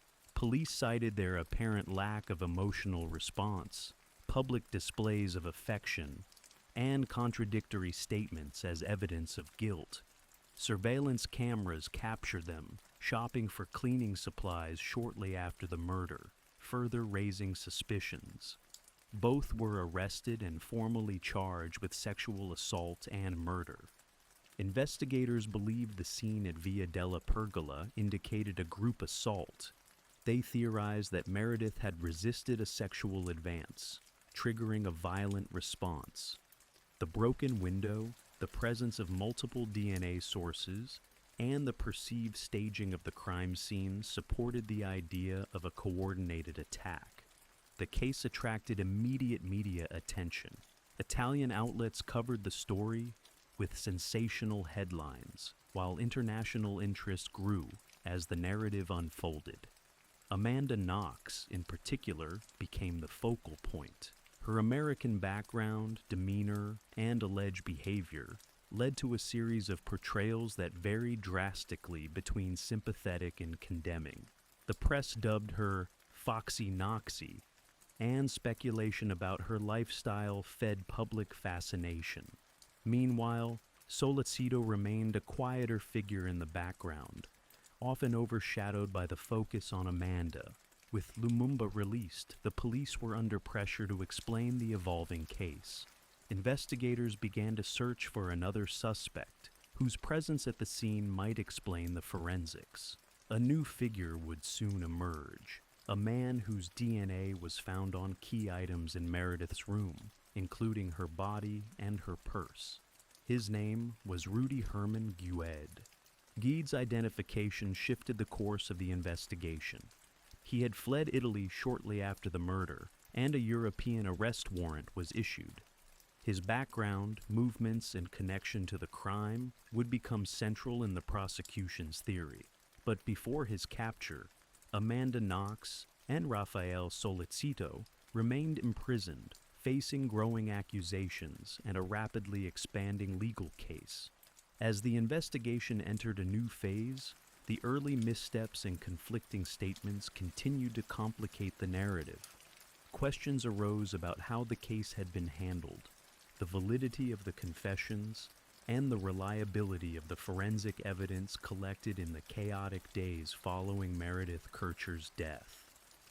As forensic analysis continued at Via della Pergola, a new figure emerged in the investigation. DNA collected from Meredith Kircher's body, her clothing, and her handbag did not match Amanda Knox or Rafael Sollecito. Instead, it pointed to another man, Rudy Herman Gued. His fingerprints were found on a pillow under Meredith's body, and his DNA was located inside her body and on her bra. A bloody handprint on a pillowcase matched him as well. Gued, an Ivorian national who had moved to Italy as a child, was known in Perugia's nightlife and youth circles. At the time of the murder, he was 20 years old.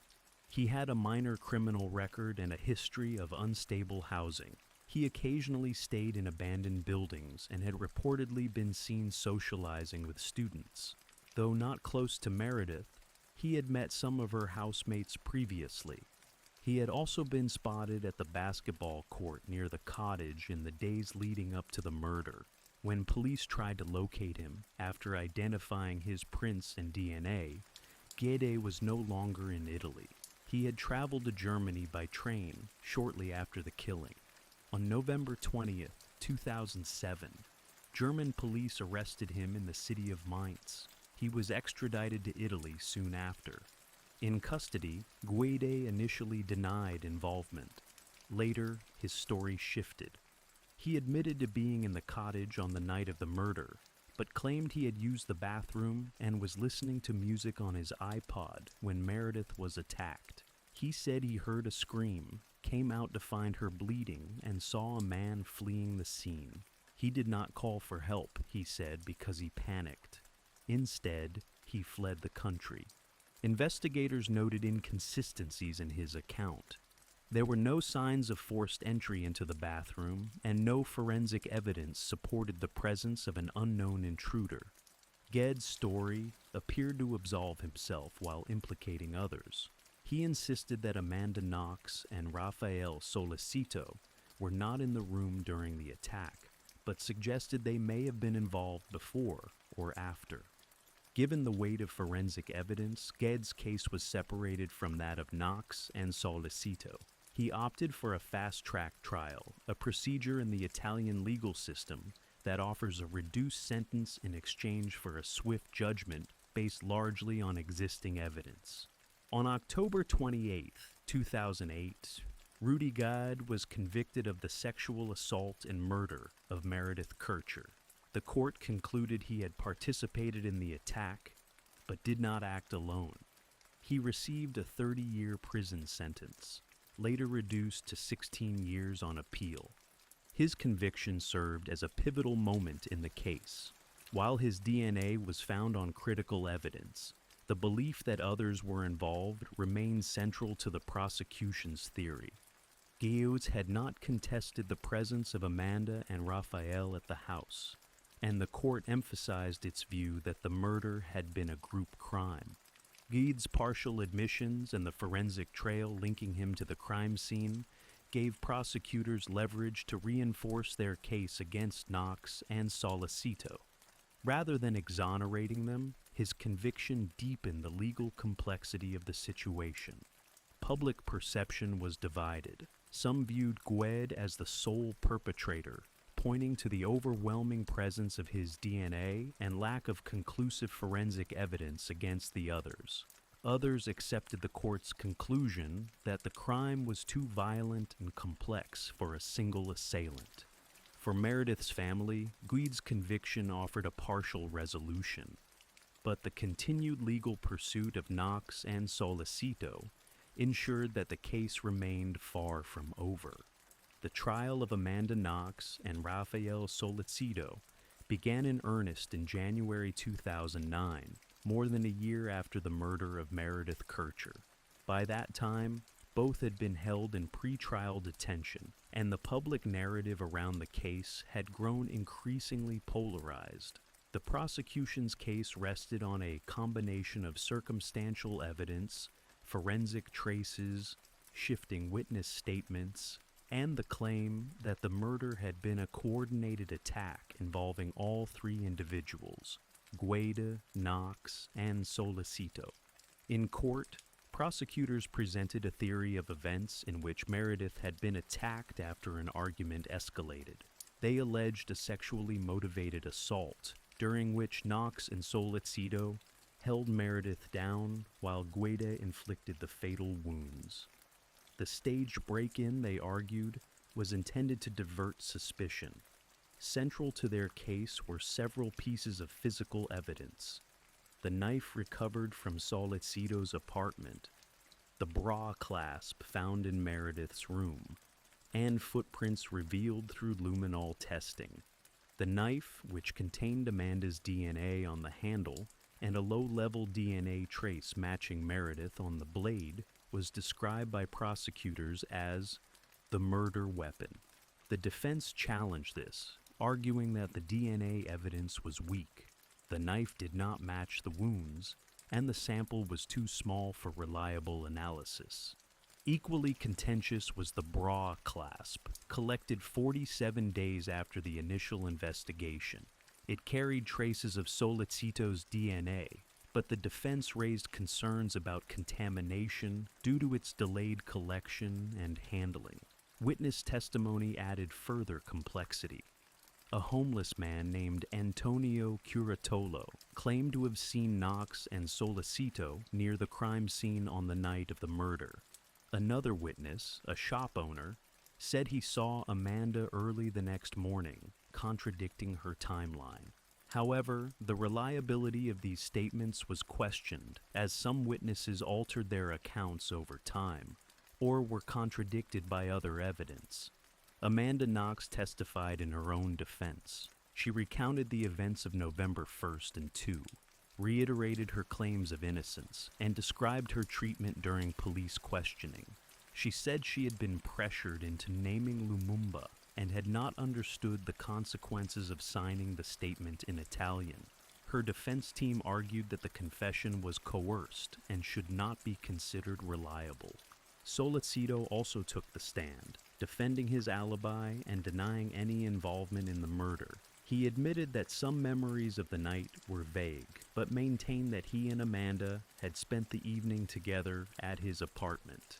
His defense highlighted the absence of his DNA in Meredith's room and questioned the scientific validity of the bra clasp evidence. As the trial progressed, public interest intensified. International media coverage presented divergent narratives. In the United States, there was growing criticism of the prosecution and support for Knox's defense. In Italy, reactions were mixed, influenced in part by the emotional weight of Meredith's death and cultural perceptions of the accused. The prosecution concluded with a call for life sentences, emphasizing the brutality of the crime and the supposed coordination among the defendants. The defense countered with arguments centered on flawed forensic procedures, unreliable witnesses, and lack of motive. After nearly a year of hearings, the court delivered its verdict on December 5, 2009. Amanda Knox and Rafael Solicito were found guilty of murder and sexual assault. Amanda received a 26-year sentence. Solicito, 25 years. The court acknowledged Guidi's involvement, but upheld the belief that the murder was carried out by more than one person. The verdict was met with shock and controversy. Supporters of the defendants decried what they saw as a miscarriage of justice, while others believed that the outcome reflected the complexity and brutality of the crime. The legal battle was far from over. Both defense teams filed appeals, setting the stage for years of further litigation. Following their 2009 convictions, Amanda Knox and Rafael Solicito began serving lengthy prison terms while their legal teams launched appeals. The appellate process in Italy functions as a second trial, with the court permitted to review evidence, hear new testimony, and potentially overturn prior decisions.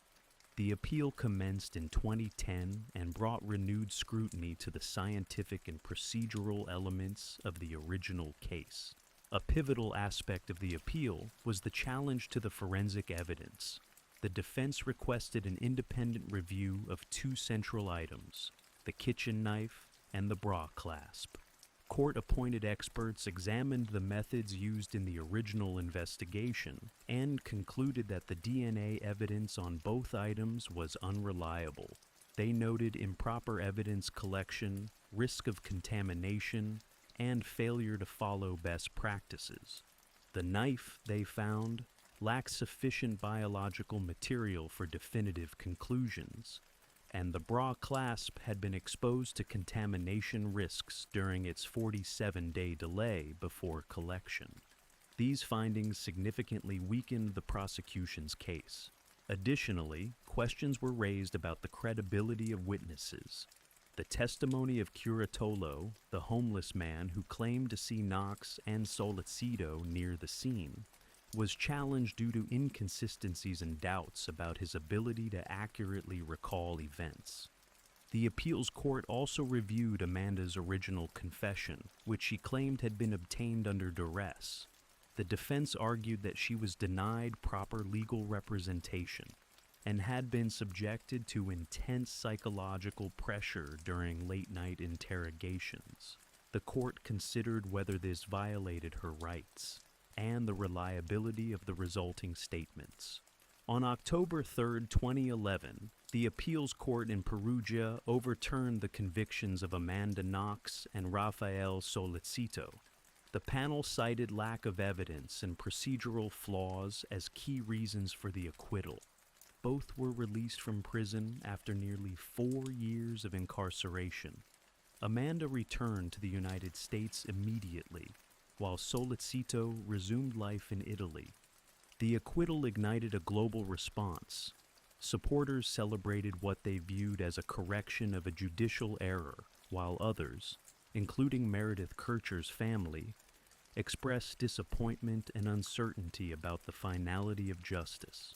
The case remained open in the public consciousness, with debates about the evidence and court process continuing in media and legal circles. In 2013, the Italian Supreme Court annulled the acquittals, ordering a retrial on grounds that the appeals court had not fully considered the available evidence. The retrial took place in Florence and resulted in a reinstatement of the guilty verdicts in 2014.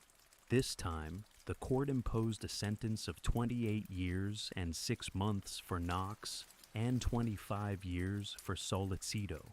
Knox, then living in the U.S., did not attend.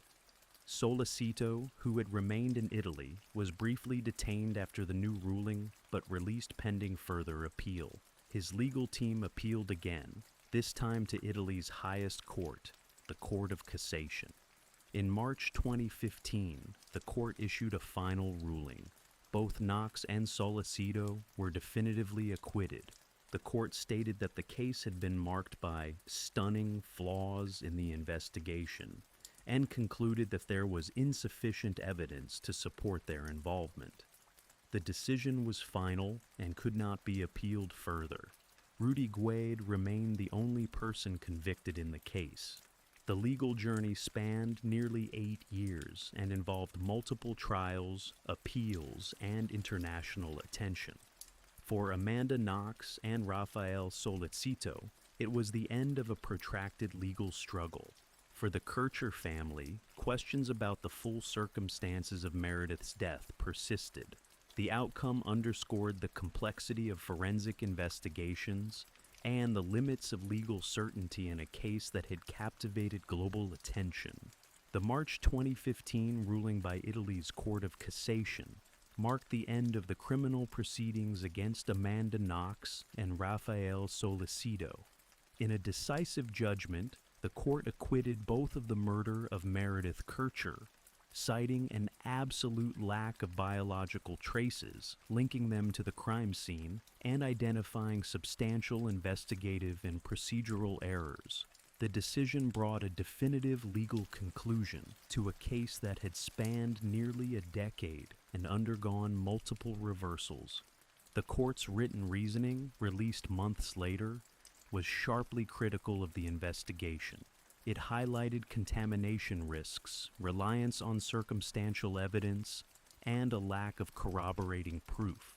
The judges pointed out that Guaidi's presence was supported by DNA and fingerprints. While no reliable forensic trace placed Knox or Solicito in Meredith's room at the time of the murder, the court's language emphasized the failure to meet the standard of proof required for a conviction.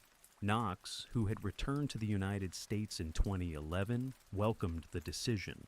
Her legal status was cleared, although a separate conviction for defamation against Patrick Lumumba, stemming from her initial statements to police, remained on her record.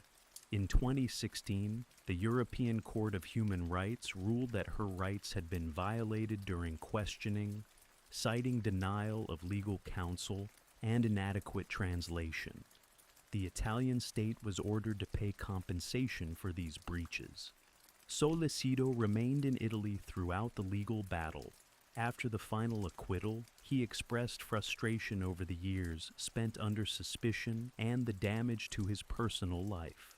He later published a memoir detailing his experience in the case and his interactions with the media and judicial system. Rudy Guade, the only person definitively convicted in connection with Meredith's murder, continued serving his 16-year sentence. His conviction was upheld through all appeals, with the courts consistently finding his DNA on Meredith's body and personal items, and dismissing his version of events as implausible. In 2020, Guide was granted semi-freedom, allowing him to work during the day and return to prison at night.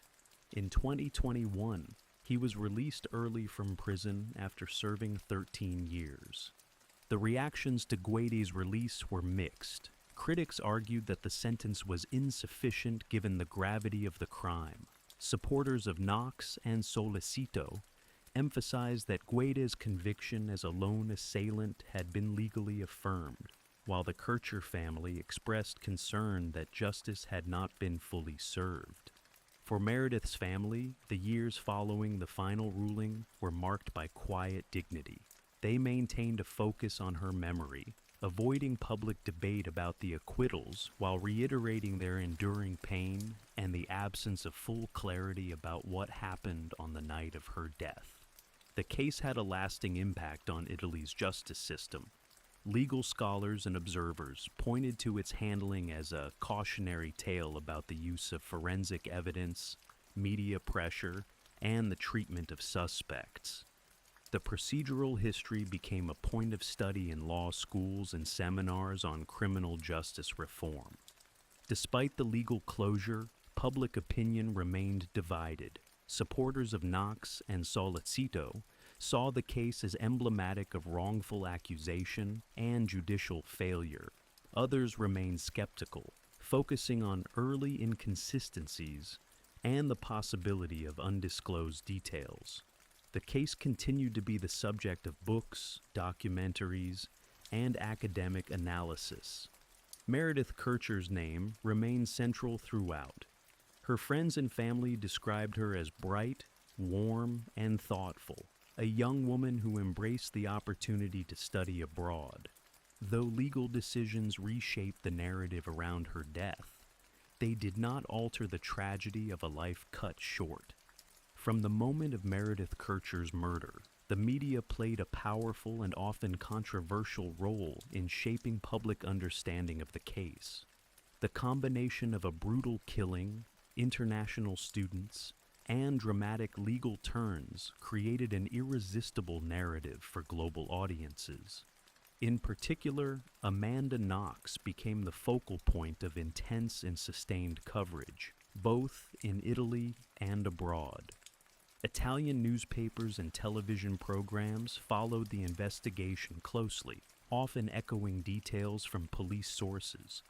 Tabloids highlighted Knox's demeanor, her behavior in custody, and elements of her personal life, presenting a narrative that oscillated between intrigue and condemnation. Nicknames such as Foxy Knoxy, derived from a childhood soccer moniker, were repurposed to suggest duplicity and seductiveness. Her public image became a battleground, reflecting broader societal debates about gender, behavior, and justice. In the United States, the tone of media coverage gradually shifted.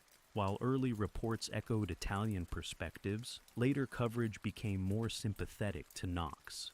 Investigative pieces questioned the integrity of the forensic evidence and the fairness of the proceedings. Prominent legal analysts, journalists, and public figures criticized the Italian judicial system, pointing to differences in legal culture and due process norms. This transatlantic divide in perception contributed to diplomatic friction. The U.S. government monitored the case, and members of Congress expressed concern over Knox's treatment. Meanwhile, Italian officials defended their system's independence and criticized external interference. These tensions highlighted how the global media environment could amplify national narratives and legal interpretations. Sollecito received less attention than Knox, but remained a figure of interest in Italy. His family and legal team emphasized his clean record and questioned the rationale for his continued prosecution. Like Knox, he became the subject of books and interviews that chronicled his experience and criticized the justice process. The Kircher family consistently called for restraint and dignity in media coverage. They expressed discomfort with the sensationalism surrounding the case and focused on remembering Meredith. For them, the repeated legal reversals and global commentary complicated the mourning process. While supportive of judicial outcomes that upheld accountability, they maintained a respectful distance from the public debate over guilt and innocence. Numerous books, documentaries, and dramatizations have revisited the case, each offering distinct perspectives. These include first-hand accounts from those involved, investigative analyses, and fictionalized retellings. Platforms across print, film, and streaming media contributed to keeping the case in public view long after the final verdicts. Academic discussions on the case often centered on the intersection of media, justice, and gender.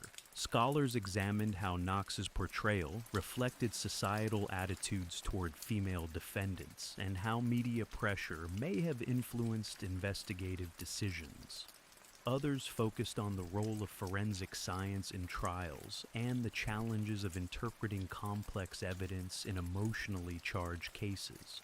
The legacy of the Meredith Kercher case is multifaceted. It exposed weaknesses in investigative procedures, highlighted the potential for miscarriages of justice, and underscored the power of media narratives to shape public opinion. It also led to calls for reforms in evidence handling, suspect interrogation, and international legal cooperation. Amanda Knox has since become an advocate for criminal justice reform, writing and speaking publicly about wrongful convictions. Rafael Solicito has worked to rebuild his life while continuing to comment on the case. Rudy Guidi's release brought renewed attention to questions of accountability and closure. Yet, at the heart of all the coverage and commentary remains the loss of Meredith Kercher. Her life and potential were extinguished in a moment of violence that reverberated far beyond the city of Perugia. The legacy of the case is inextricably tied to the public's memory of her, more than the trial's headlines or theories. It is the human tragedy that endures. By the time the final court ruling arrived in 2015, nearly 8 years had passed since the murder of Meredith Kercher. The protracted legal battle, the intense media glare, and the multiple reversals in court had transformed a criminal case into a global spectacle. Yet the core tragedy remained unchanged. The life of a 21-year-old student had been violently ended, leaving a family and community in mourning. For Meredith's family, closure remained an elusive concept. Though Rudy Guidi's conviction stood, the acquittals of Amanda Knox and Rafael Solicito left questions unanswered. While the courts ultimately concluded that there was no sufficient evidence tying them to the crime, the full narrative of what occurred on the night of November 1st, 2007, remained obscured. The Kerchers maintained their focus on Meredith's memory, emphasizing her warmth, intelligence, and aspirations. Their expressions of grief, marked by composure and dignity, stood apart from the media storm that had engulfed the case. In the aftermath, Amanda Knox returned to a quiet life in the United States. She completed her degree, began a writing career, and became an advocate for those wrongfully accused. Her public appearances, including speeches and interviews, often touched on the psychological toll of prolonged imprisonment and the failures she perceived in the Italian justice system. Her story became a reference point in discussions about due process, interrogation practices, and media responsibility. Rafael Solicito also wrote about his experience, describing the fear and isolation of his incarceration and the challenges of reintegration. He criticized aspects of the investigation and trial process, arguing that assumptions had been made early and evidence interpreted to fit them. His reflections added to the broader narrative of legal and personal consequences beyond the courtroom. The case had a lasting effect on Italian law enforcement and judiciary. The criticism over forensic handling and the reliability of key evidence prompted discussions about reform. Institutions evaluated procedures for collecting and analyzing DNA, managing crime scenes, and protecting the rights of suspects during questioning. The high-profile nature of the case ensured that it became a benchmark for evaluating systemic performance under pressure. The international attention also led to broader conversations about media ethics. The rapid pace of reporting, the use of dramatic headlines, and the framing of suspects were scrutinized. Journalists and academics examined how the construction of public narratives could influence perception, especially in cases involving cultural and linguistic differences. Despite the years that passed, the questions surrounding the murder never entirely faded. Public opinion remained divided, with some convinced that the full truth had not been uncovered, while others saw the case as a cautionary tale of wrongful accusation. Documentaries and retrospectives continued to revisit the events, reflecting the enduring complexity and resonance of the case. For the city of Perugia, the cottage at Via della Pergola became a symbol of unresolved tragedy. Eventually vacated and shuttered, the house stood as a reminder of the events that once unfolded within its walls. Efforts to return to normalcy were tempered by the persistent memory of what had happened there. Meredith Kircher's death left a void that no legal process could fill. Her family's emphasis on remembrance over speculation provided a counterpoint to the sensationalism that surrounded the case. They sought to preserve her legacy through quiet dignity, resisting the reduction of her life to a mere element in a courtroom drama. As the story reached its legal and public conclusion, the focus gradually shifted away from the individuals who had once occupied the headlines. What remained was the enduring impact of a life lost and the profound consequences that rippled from one night in Perugia through courts, media, and societies across the world. On the night of October 20th, 2004, the city of Boston surged with an electrifying energy. After decades of near misses and bitter defeats, the Boston Red Sox had achieved the unthinkable, defeating the New York Yankees in the American League Championship Series. For their fans, it was not just a baseball victory, it was a moment of historic redemption. The Red Sox became the first Major League Baseball team to recover from a 0-3 deficit in a best-of-7 postseason series. Their win in Game 7, held at Yankee Stadium, secured their place in the World Series and ignited citywide celebrations. In the immediate aftermath, jubilant fans poured out onto the streets of Boston, particularly around the Fenway Park area, where emotions ran high and the crowd swelled in size. The atmosphere, at first festive, soon became tense. Thousands of people gathered at the intersection of Lansdowne Street and Ipswich Street, just outside Fenway, waving flags, lighting fireworks, and chanting in unison. The crowd, packed tightly and growing increasingly agitated, began to shift from celebration to chaos. Police officers stationed near the stadium observed the situation intensify. Bottles were thrown, street signs were torn down, fires were lit in trash bins. The officers had been briefed earlier about the potential for unrest, especially considering the scale of the crowd and the long-standing rivalry with the Yankees. With the memory of previous sports-related riots fresh in their minds, law enforcement officials moved quickly to mobilize riot control units to manage the growing disturbance. Among those caught up in the crowd was Victoria Snellgrove, a 21-year-old Emerson College student from East Bridgewater, Massachusetts. She had gone out with friends to soak in the celebratory mood, but remained on the fringes of the more chaotic scenes. A communications major with an interest in journalism, she had grown up a Red Sox fan. Her presence near Fenway that night was typical of thousands of young people who had filled the streets in the hope of celebrating a defining moment in the city's sports history. As the crowd swelled and the police response escalated, mounted officers and tactical units began pushing back against the most disruptive groups. It was at this point, as officers attempted to regain control of the situation, that decisions were made that would have fatal consequences.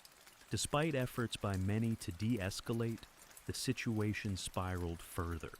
The Boston Police Department deployed officers armed with non-lethal weapons, including the FN 303, a compressed air-powered launcher designed to fire plastic-tipped projectiles for crowd management. The tone of the night had changed.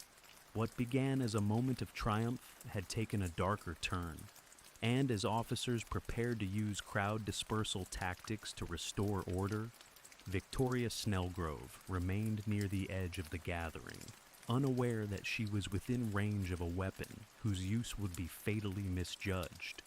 In the minutes after the Red Sox secured their ALCS victory, thousands surged toward Fenway Park in celebration.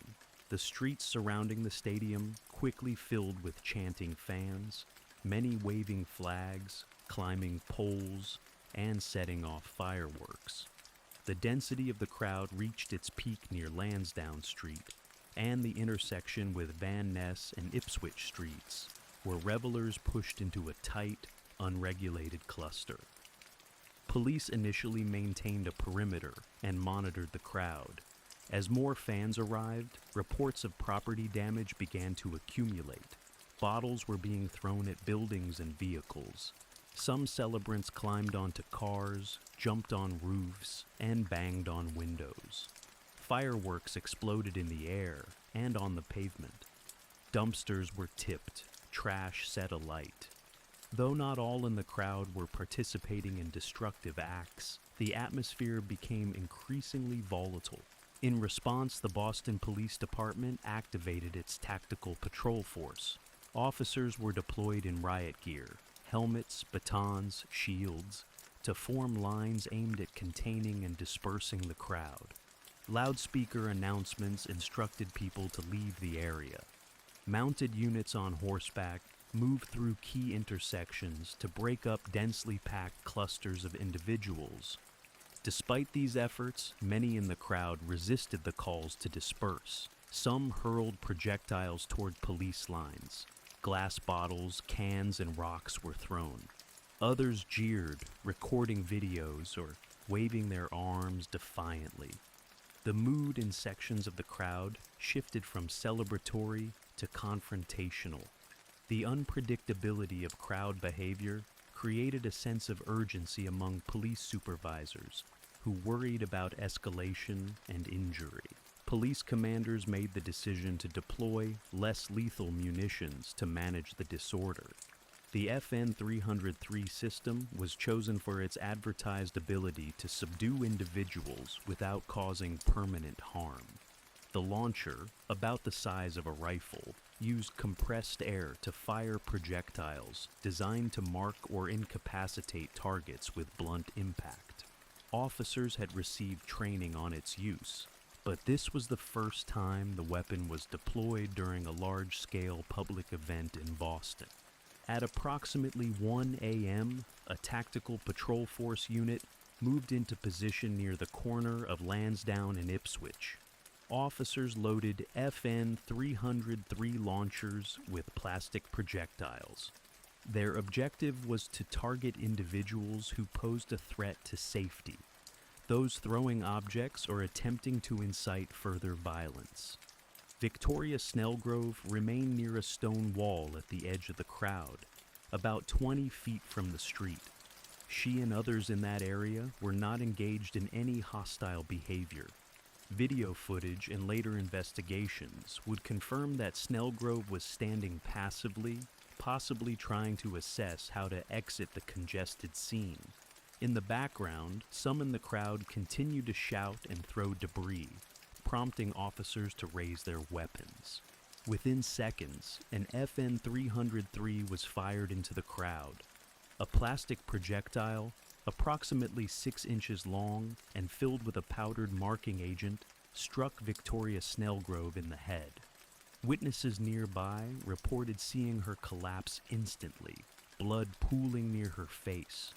Those closest screamed for help.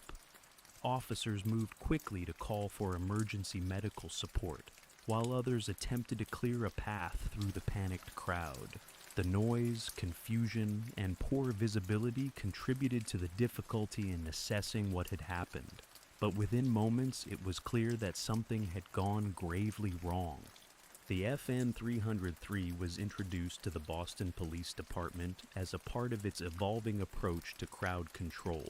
Manufactured by FN Herstal, the weapon was intended to provide a safer alternative to traditional riot tools, capable of incapacitating targets through impact and chemical dispersal without penetrating the body. The launcher fired fin-stabilized projectiles made from polystyrene and filled with various payloads, including powder-based markers, irritants, or solid blunt rounds. Prior to its deployment, select officers in the department received training on how to handle and use the FN 303. The guidance included targeting lower extremities, such as the thighs or buttocks, to minimize the risk of serious injury.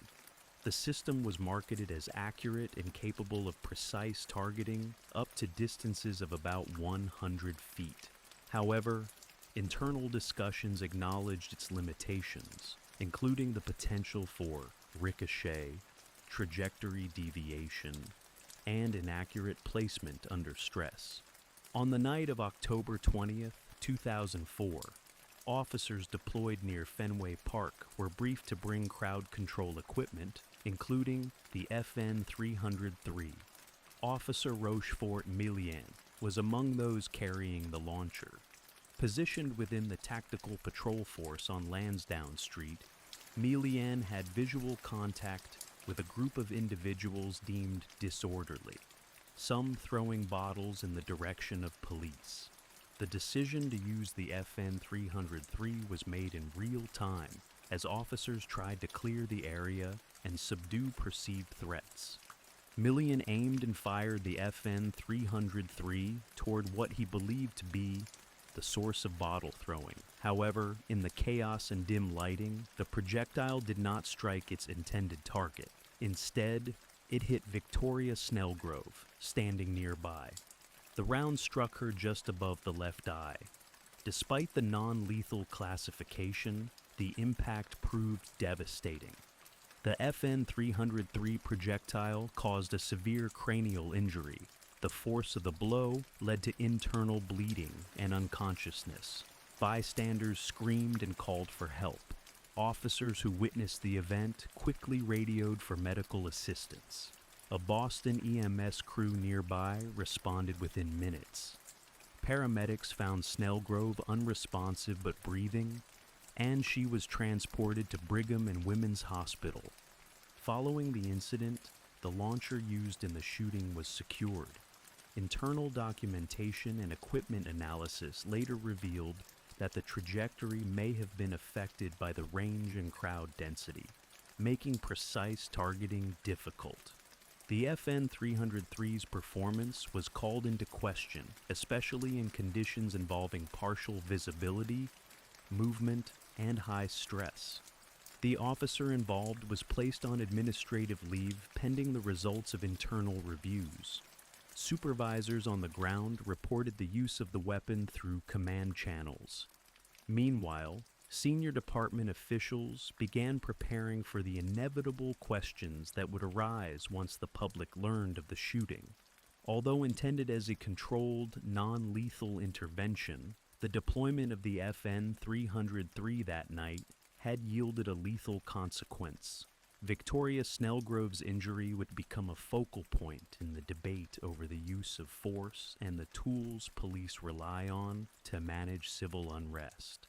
At approximately 12:55 a.m. on October 21st, 2004, the projectile from Officer Millian's FN 303 hit Victoria Snellgrove above her left eye. Witnesses said the sound was like a snap, barely distinguishable from the noise of the crowd. Snellgrove collapsed backward, hitting the pavement near the base of a stone wall. Blood began to pool around her head almost immediately. Nearby, individuals reacted in shock. Some screamed, others waved frantically to police and emergency responders. Friends who had been standing close attempted to keep her still, unaware of the extent of her injuries. Officers in the vicinity moved in to secure the area, clearing a space around her. Within minutes, Boston EMS arrived. Paramedics examined her condition, noting her labored breathing and deteriorating consciousness. She was quickly loaded into an ambulance and taken to Brigham and Women's Hospital. At the hospital, trauma staff worked to stabilize her. A CT scan revealed that the FN 303 projectile had fractured her skull and caused a significant brain hemorrhage. The damage was described as severe and irreversible. Neurosurgeons operated to relieve pressure caused by internal bleeding, but the injury had already caused catastrophic neurological damage.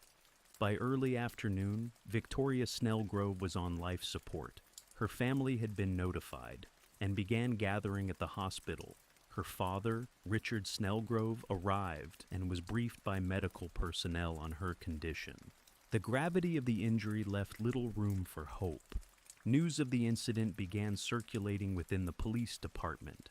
Command staff were alerted that a college student had been critically injured during the crowd control response. Initial reports noted the use of a less lethal round. Police Commissioner Kathleen O'Toole was informed. Mayor Thomas Menino was briefed shortly after. By 12:45 p.m. that day, Victoria Snellgrove was pronounced dead. She had never regained consciousness. She was 21 years old. The announcement of her death triggered a wave of internal reviews and public scrutiny.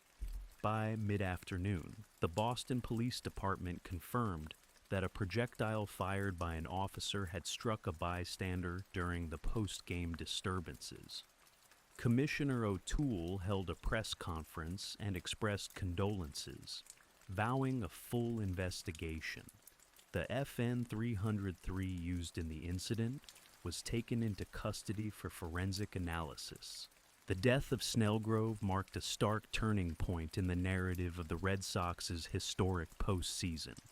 What had been a night of sporting triumph became one of public mourning. The location near Lansdowne Street, once packed with celebrants, became a site of solemn tribute. Flowers, signs, and candles appeared where Snellgrove had fallen. Public anger began to build. The loss of a young student, uninvolved in violence and standing passively near the crowd, prompted questions about how the incident could have happened. The FN 303, long touted as a safe tool for managing crowds, was now the focus of concern. Law enforcement agencies across the country took note as Boston prepared to reckon with the fatal outcome of its crowd control tactics. In the days that followed, Victoria Snellgrove's name would come to represent not only a tragic loss, but also a pivotal case in the conversation around the limits of non-lethal policing. When emergency responders reached Victoria Snellgrove on Lansdowne Street, she was unconscious and bleeding from a head wound. Paramedics provided immediate care on the scene, managing her airway and assessing her neurological status. Recognizing the seriousness of the injury, they transported her without delay to Brigham and Women's Hospital, one of Boston's premier trauma centers. Upon arrival, trauma surgeons and neurologists conducted an urgent evaluation.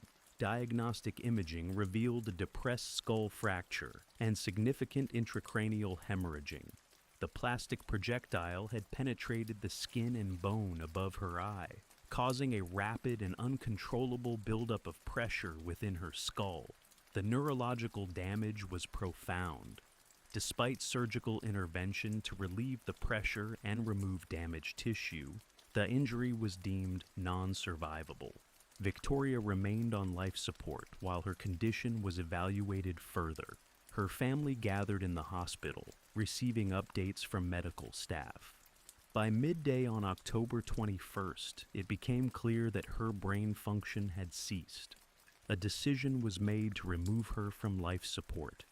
She was pronounced dead at 12:45 p.m. Following her death, the Office of the Chief Medical Examiner conducted an autopsy.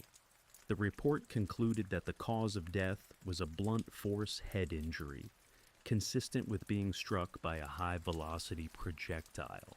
The entry wound above her left eye corresponded in size and shape to the FN 303 projectile, which was recovered and submitted for analysis. The autopsy detailed the path of injury: a fracture of the frontal bone, penetration into the cranial cavity, and associated brain trauma. There were no drugs or alcohol detected in her system, and no other injuries were noted on her body. The findings confirmed that she had not been engaged in any physical altercation, nor had she been struck by any other object prior to the impact. These conclusions were communicated to the Boston Police Department, the District Attorney's Office, and Snellgrove's family. The report's findings dispelled any speculation that her injury might have resulted from indirect causes such as a fall or a secondary projectile. It was unequivocally linked to the use of the FN 303. As the details became public, the medical facts reinforced the severity of the event. The designation of the FN 303 as a less lethal weapon was called into question. The idea that a non-lethal round could cause a fatal injury highlighted the risk of deploying such weapons in dense, unpredictable environments. In internal discussions, Boston police officials began re-evaluating the policies surrounding less lethal munitions. Questions were raised about officer training, the placement of personnel in crowds, and the risk of headshots. The autopsy findings provided medical clarity, but they also raised ethical and procedural dilemmas that would shape the department's next steps. In the public sphere, Snellgrove's autopsy marked a shift in how her death was discussed. No longer could it be framed as an accident within a chaotic scene. It was now medically and forensically classified as a direct consequence of an officer's actions, an act intended to control disorder that ended in irreversible harm. The announcement of Victoria Snellgrove's death sent shockwaves through Boston. News outlets broke the story within hours, and by that evening, it dominated local broadcasts. A student from a respected college, killed by police during what should have been a night of celebration, struck a chord with the public. Flowers and handwritten signs appeared near the site of the incident. Friends and classmates held vigils on the Emerson College campus. The initial reaction from city officials was swift. Mayor Thomas Menino expressed sorrow and pledged a thorough investigation. Police Commissioner Kathleen O'Toole delivered a statement acknowledging the department's responsibility for the projectile that caused Snellgrove's death. She emphasized the importance of accountability and transparency. "There is no way to reverse what has happened, but we will get to the bottom of it," she stated. Despite the condolences, the tone of public discourse grew angrier. Editorials and call-in shows reflected a growing frustration with what many viewed as excessive police force. Concerns were raised about the decision to use a weapon like the FN 303 in a densely packed civilian environment. Protesters began to appear outside police headquarters and City Hall, demanding justice for Snellgrove and questioning broader practices related to crowd control. The Boston Police Department quickly came under pressure to justify its actions. While city officials assured the public that protocols had been followed, internal tensions surfaced about the adequacy of training and supervision on the night of the incident. Police union representatives defended the officers involved, stating that they had responded to a volatile situation with the tools they were given. Still, the fact that a bystander had died cast a long shadow over the department's defense. Commissioner O'Toole initiated a full internal review. Independent oversight was also brought in to ensure impartiality. The department suspended the use of the FN 303 pending further examination. A moratorium on less lethal weapon use during public celebrations was introduced while policies were reassessed. Victoria Snellgrove's family, meanwhile, remained private in the immediate aftermath, issuing only a brief statement through their attorney. They thanked the public for their support and called for a complete investigation. Their restraint stood in contrast to the growing volume of public anger directed at city leadership. College students across Boston organized candlelight vigils and forums to discuss the implications of the incident. Faculty members at Emerson and other universities criticized the police response and urged a broader conversation about civil liberties and public safety. The city, still basking in the glow of its baseball triumph, now found itself in a storm of civic debate. By the end of October, the case had become a flashpoint in discussions around police accountability. Public forums were held, and city council meetings were packed with residents demanding answers. The focus remained on how an unarmed, non-violent young woman could be killed in the name of public safety, and what changes would be necessary to ensure it never happened again. In the days following Victoria Snellgrove's death, multiple investigations were launched to determine what went wrong. The Boston Police Department initiated its own internal review, focusing on the actions of the officers involved, the deployment of the FN 303, and the chain of command decisions made during the crowd control operation. To ensure objectivity, Commissioner Kathleen O'Toole requested an independent inquiry. The city appointed a special commission, led by former U.S. Attorney Donald K. Stern, to conduct a comprehensive external review. The commission was tasked with examining the events of October 20th, 21, the training and deployment of less lethal weapons, and the decision-making structures in place that night. The Stern Commission began by collecting all available evidence: video footage, radio communications, officer statements, and physical materials from the scene. Interviews were conducted with senior police commanders, patrol officers, and witnesses, including those present in the crowd. Attention was paid to timelines, targeting protocols, and the visibility conditions at the time of the shooting. One of the commission's key findings was that the officer who fired the FN 303 while aiming at an individual suspected of throwing bottles had misjudged the situation. Poor lighting, obstructed views, and the stress of crowd control contributed to the inaccuracy of the shot. The commission determined that the projectile hit Victoria Snellgrove accidentally, but concluded that existing policies did not adequately mitigate such risks. Training records revealed that while officers had received instruction on the FN 303, the amount and depth of that training varied.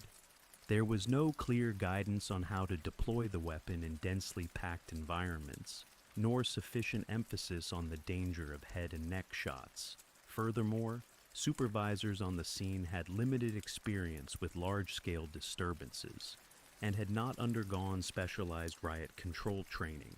Command oversight was also questioned. The decision to escalate to less lethal weapons appeared to lack a coordinated assessment of the crowd's composition and behavior. Communication gaps between field officers and senior commanders were evident, as was the absence of a centralized control strategy tailored to a large, mobile celebration.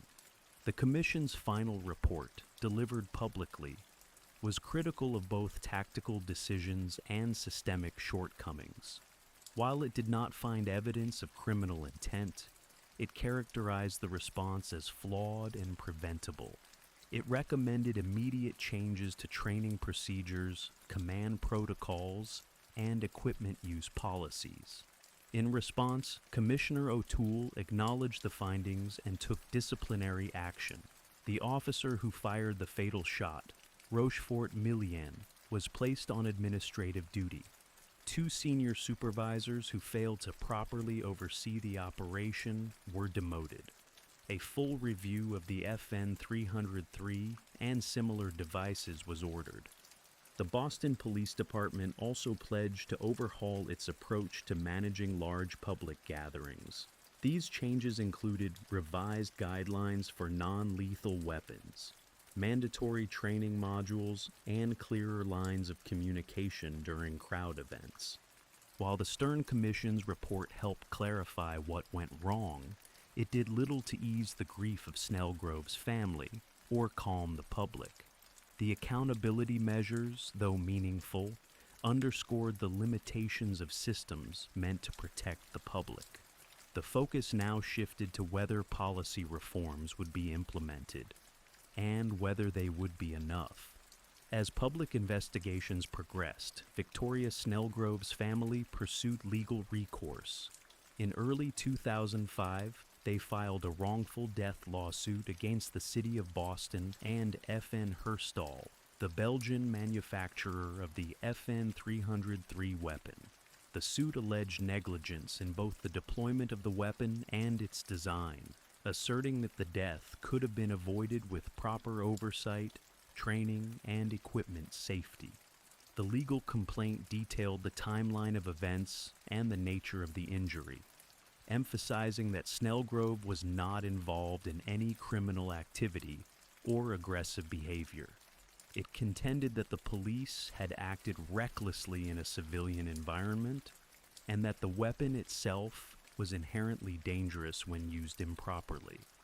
The family's attorneys cited not only the trauma inflicted, but the systemic failures that allowed the incident to occur. Faced with mounting public pressure and legal vulnerability, the city of Boston chose to settle rather than proceed through a lengthy trial. In May 2005, the city agreed to pay the Snellgrove family $5.1 million. Mayor Thomas Menino announced the settlement publicly, expressing continued condolences and describing the payment as a recognition of the family's loss, not an admission of liability. The settlement did not include any punitive damages, but it avoided protracted litigation and allowed the city to move forward with policy changes. The decision was met with mixed public reaction. Some viewed it as a necessary acknowledgement, while others questioned why deeper structural accountability had not accompanied the payment. In parallel, the legal proceedings against FN Herstal advanced more slowly. The suit alleged that the FN 303 was defectively designed and that its accuracy claims were misleading. Attorneys pointed to the weapon's known issues with trajectory variability and the lack of built-in safeguards to prevent headshots. The legal argument focused on whether the manufacturer had adequately disclosed the weapon's limitations to law enforcement purchasers. FN Herstal denied liability and contested the suit. However, in 2008, the company agreed to a confidential settlement with the Snellgrove family. The terms were not disclosed publicly, and neither side admitted fault. The resolution concluded the formal legal chapter of the case. While the legal process did not result in criminal charges, it prompted broader conversations within law enforcement circles and municipal governments. Other cities that had adopted the FN 303 reviewed its use, and some departments suspended or limited its deployment pending further evaluations. For the Snellgrove family, the settlements provided a measure of closure, though no financial compensation could undo the loss. Their case had contributed to national discussions about police tactics, especially concerning the use of supposedly non-lethal tools in uncontrolled environments. The legal outcomes underscored the dual burden of the tragedy: personal loss and institutional failure. With the court cases resolved, attention turned to whether lasting reforms would follow, or if the lessons from Victoria Snellgrove's death would fade with time. Following the investigations and legal settlements, the Boston Police Department undertook a series of reforms aimed at preventing a repeat of the events that led to Victoria Snellgrove's death. Central to these changes was the re-evaluation of the department's use of less lethal weapons, particularly the FN 303. The weapon had been introduced as a modern tool to help officers manage large, unruly crowds without resorting to deadly force. However, the fatal outcome of its deployment near Fenway Park cast serious doubt on its safety and suitability in crowded, unpredictable environments. After internal and external reviews, the department officially suspended all use of the FN 303. An inventory of the launchers and ammunition was conducted, and the weapons were withdrawn from field use. Training protocols were overhauled. Officers were no longer certified to use the FN 303, and newer crowd control methods emphasized de-escalation, verbal communication, and spatial management. Guidelines for all less lethal devices were rewritten to stress the risks associated with firing into dense crowds, especially at elevated targets. Supervisors were required to receive enhanced training in tactical oversight, with a focus on dynamic crowd behavior and rapid risk assessment. Command structure during major events was also reorganized. New policies established centralized incident command posts, staffed by senior leadership, ensuring that decisions to escalate force would be reviewed and approved at the highest operational levels. This measure aimed to prevent the kind of fragmented authority and inconsistent communication observed on the night of Snellgrove's death. The Boston Police Department issued a public memorandum summarizing these reforms. Commissioner Kathleen O'Toole emphasized that the policy shifts were not merely procedural, but reflected a cultural change within the department. Officers were encouraged to view crowd management as a community engagement challenge, not simply a tactical problem. Beyond Boston, law enforcement agencies across the United States took note. Departments that had adopted the FN 303 either decommissioned the weapon or placed its use under review. Conferences on police accountability highlighted the case as an example of how less lethal technology, if used improperly, could lead to tragic outcomes. The incident also influenced vendor relations. Manufacturers of non-lethal weapons faced increased scrutiny. Agencies demanded clearer safety documentation, improved training materials, and more rigorous field testing data. The FN 303, once promoted for its precision, now carried the stigma of association with a fatality, reducing its presence in the American law enforcement market. Internally, the Boston Police Department implemented a review board to evaluate the use of force during major public events. Officers involved in crowd control were required to submit post-operation reports, which were then reviewed for adherence to protocol.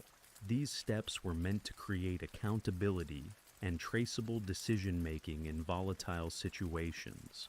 While these reforms represented progress, they were also a direct response to loss. They existed because of a preventable death. As new officers joined the force, the department included Snellgrove's case as a teaching point in academy training, an acknowledgement of the cost of tactical misjudgment, and a reminder of the human consequences behind policy failure. Victoria Snellgrove's death marked a defining moment for law enforcement policies in Boston and beyond. What began as a celebration of historic achievement ended in a national reckoning over the use of force in civilian settings. The consequences of that night did not disappear with settlements or press conferences. They continued to shape public expectations and institutional reforms in the years that followed. In Boston, the memory of the incident lingered in both official and informal spaces. Her name appeared in departmental training manuals, not as a cautionary tale abstracted by time, but as a real-life example of the stakes involved in police decision-making. officers were reminded of the consequences that can result when policy, equipment, and judgment fail to align. The reforms implemented after her death, withdrawal of the FN 303, revised crowd control tactics, and strengthened supervisory roles, became permanent fixtures in police doctrine. For Emerson College and the broader academic community, Victoria became a symbol of civic responsibility. Her peers and professors established scholarships and memorials in her name, ensuring that her academic promise and personal spirit would not be forgotten. Forums on policing, public safety, and civil rights often referenced her story as a call to vigilance. Her case became a foundational example in courses addressing criminal justice and journalism ethics. In the wider public discourse, the incident prompted critical evaluation of what less lethal really means. The term, often assumed to imply harmlessness, was exposed as potentially misleading. The FN 303 projectile, though not classified as deadly by design, proved otherwise in practice. This shift in understanding helped fuel broader discussions about terminology, accountability, and the responsibilities of public agencies in assessing risk. Victoria's family, while largely private, played a quiet but enduring role in maintaining awareness of the case's significance. Their conduct throughout the legal and media scrutiny demonstrated a resolve to ensure their daughter's death had meaning beyond the headlines. Their insistence on a full investigation and public accountability contributed directly to the systemic changes that followed. In professional policing circles, the case became a reference point. National conferences on crowd control included workshops analyzing the operational failures of that night. Tactical commanders studied the timeline of events to identify points of intervention that could have altered the outcome. More agencies introduced scenario-based training that emphasized judgment under pressure, particularly in civilian-dense areas. The conversation about police tools continued to evolve. Vendors of less lethal weapons were held to higher standards, facing pressure to improve design safety and provide comprehensive user training. Policymakers at the municipal and state levels introduced legislation requiring transparency and independent review whenever force, lethal or otherwise, was used in public events. Years later, when the Red Sox returned to championship form, the city's celebrations bore a noticeably different tone. Public safety announcements were clearer, police presence more coordinated, and crowd management strategies focused on minimizing confrontation. The lessons from 2004 had not been forgotten. Victoria Snellgrove's death was an irreversible tragedy, but it left behind a legacy that redefined how one city, and many others, approach the complex balance between security and liberty. Her name endures not only in remembrance, but in policy, reform, and a renewed commitment to protecting all members of the public, especially when the spotlight fades and the consequences remain. Brittany Ann Bertolotti, known professionally as Brittany Murphy, was born on November 10th, 1977, in Atlanta, Georgia. Raised primarily by her mother, Sharon Murphy, after her parents' divorce, she grew up in Edison, New Jersey, before moving to Los Angeles in her early teens to pursue acting. Sharon, recognizing her daughter's ambitions, supported the move, relocating with her and nurturing her early career. Murphy's first break came in television, with appearances on shows like Murphy Brown and Boy Meets World, eventually landing a recurring role in the sitcom Drexel's Class. However, her leap into mainstream recognition was marked by her role as Ty Frazier in the 1995 film Clueless. Playing a sweet, awkward transfer student who undergoes a drastic makeover, Murphy delivered a performance that resonated with audiences and critics alike. Her portrayal showcased both comedic timing and emotional depth, establishing her as a fresh, promising talent in Hollywood. The success of Clueless catapulted Murphy into the spotlight, and she soon built a diverse filmography. She starred in psychological thrillers like Don't Say a Word opposite Michael Douglas, where she portrayed a disturbed young woman with haunting conviction. In 8 Mile, 2002, she starred alongside Eminem, portraying Alex, a character steeped in vulnerability and ambition. The film's success further solidified her reputation as a versatile actress capable of handling complex roles. Murphy was also known for lighter fare, with notable roles in romantic comedies and family films. She starred in Uptown Girls, 2003, as Molly Gunn, a once privileged woman learning responsibility through her job as a nanny. The film, while modest in box office performance, was appreciated for Murphy's heartfelt performance.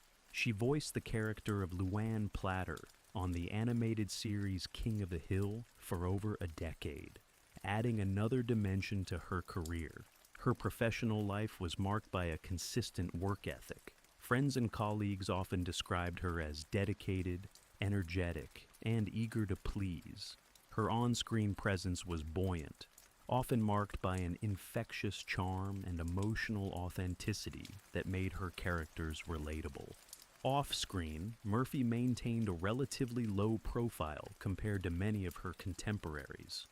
Though occasionally featured in tabloids, she was not typically associated with the kind of celebrity drama that plagued many young stars. However, interviews and media appearances sometimes hinted at insecurities and a desire to be taken seriously in the industry. She often discussed her efforts to avoid typecasting and to secure roles that challenged her. By the mid-2000s, Murphy had become a recognizable face in Hollywood, although the momentum of her early career began to slow. She continued to take roles in independent films and less commercially successful projects, maintaining a presence in the industry even as the spotlight dimmed slightly. Despite changes in the trajectory of her career, Murphy remained a beloved figure to many fans and collaborators. Her talent, charisma, and distinctive voice set her apart. As the 2000s progressed, she seemed poised for reinvention, with many believing that a significant dramatic role could reignite the acclaim she once enjoyed. This period of her life, marked by ambition, achievement, and artistic pursuit, formed the backdrop for the complexities that would later emerge, as her personal life increasingly became intertwined with her professional decisions. The contours of her public image would begin to shift, setting the stage for the later chapters of her story. Simon Mark Monjack entered Brittany Murphy's life at a time of personal and professional transition. Born in Hillingdon, England in 1970, Monjack was known in certain circles as a screenwriter and aspiring film producer. His public resume was sparse, consisting of a few screenwriting credits, the most notable being the 2001 film 2 Days, 9 Lives. Despite limited acclaim, Monjack projected an image of success and influence, which eventually drew media scrutiny. Murphy and Monjack's relationship reportedly began in the mid-2000s, though the precise timeline remained somewhat unclear. By 2007, they were married in a quiet private ceremony at their Los Angeles home. The speed and secrecy of the union surprised many, including friends and colleagues of Murphy, who knew little of Monjack prior to the announcement. Monjack's entry into Murphy's life was met with skepticism from both the public and those within her inner circle. Concerns centered around his opaque financial background, legal troubles, and the noticeable influence he appeared to exert over her. Reports indicated that Monjack had faced multiple lawsuits, including issues related to credit card debt and prior arrests for fraud-related allegations. He was also briefly detained by immigration authorities in the U.S., further clouding perceptions of his character. Professionally, Monjack claimed to have been involved in numerous high-profile projects, but many of these claims were unverified or disputed. Assertions that he had helped develop major Hollywood scripts or maintained influential connections often went unsupported by industry records. Critics questioned his authenticity, while supporters suggested he was misunderstood and unfairly maligned. The marriage brought changes to Murphy's life that raised additional questions. She changed representation multiple times, and there were reports of Monjack interfering in her professional affairs. Some associates noted that Murphy became increasingly isolated from longtime friends and collaborators. Monjack was frequently described as controlling, and his presence at meetings and on film sets became a point of tension. Physically, the couple appeared inseparable. Public appearances often showed Monjack at Murphy's side, and he was known to accompany her to interviews and events. Their relationship, at least outwardly, was marked by declarations of mutual devotion. Monjack would later speak of his deep love for Murphy, characterizing their connection as profoundly emotional and spiritual. Despite external doubts, Murphy publicly defended Monjack. She often dismissed rumors and insisted on their happiness. In interviews, she described him as her soulmate and protector, pushing back against narratives that painted him in a negative light. These affirmations, however, did little to dispel the growing concern among fans and industry observers. The couple's shared lifestyle became a topic of speculation. They resided in a spacious home in the Hollywood Hills, once owned by Britney Spears. The house was reportedly dimly lit, cluttered, and under-maintained, adding to the aura of mystery that surrounded them. Inside, they lived with Sharon Murphy, Britney's mother, who maintained a close and at times controversial presence in their lives. Over time, both Murphy and Monjack's public profiles faded.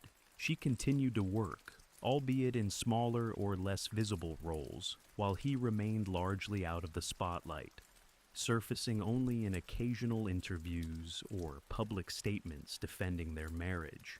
Those close to Murphy reported that her personality seemed to shift. Her once animated demeanor grew more subdued, and her appearance sparked concerns about her health. By late 2009, the couple's financial and personal struggles were becoming more apparent.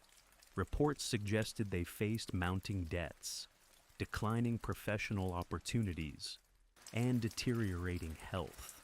Still, their relationship remained at the center of Murphy's world, characterized by a fusion of loyalty, secrecy, and shared vulnerability. As the public watched with growing unease, the marriage between Britney Murphy and Simon Monjack stood as a defining chapter in her later life, one marked by devotion, controversy, and an increasingly opaque reality that would draw further scrutiny in the months to follow. The home Britney Murphy shared with Simon Monjack and her mother, Sharon Murphy, stood high in the Hollywood Hills, its structure expansive and secluded. Formerly owned by pop singer Britney Spears, the residence had a history of unease. Spears had reportedly moved out citing an uncomfortable energy. By the time Murphy occupied it, the house had taken on a more ominous reputation. Inside, the environment reportedly shifted from glamorous to concerning. Accounts from those who visited the residence described it as dark and cluttered, lacking natural light and aesthetic upkeep.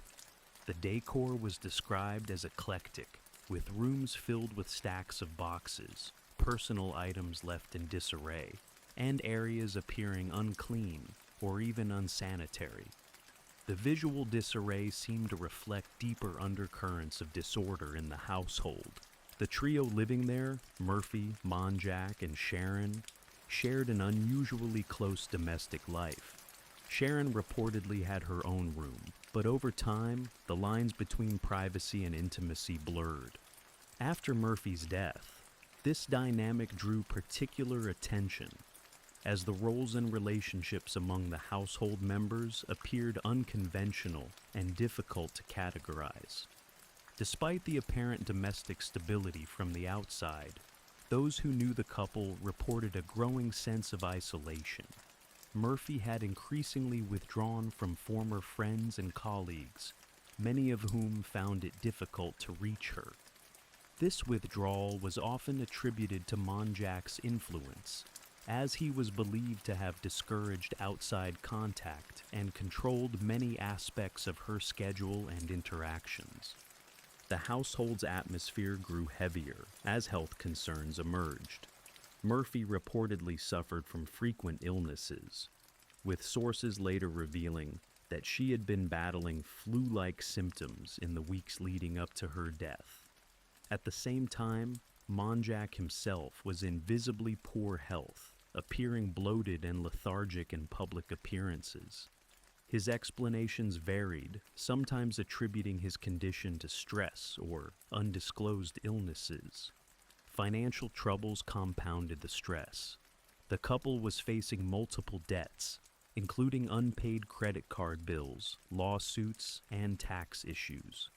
Monjack's career remained stagnant, and Murphy's roles were increasingly relegated to lower-profile projects.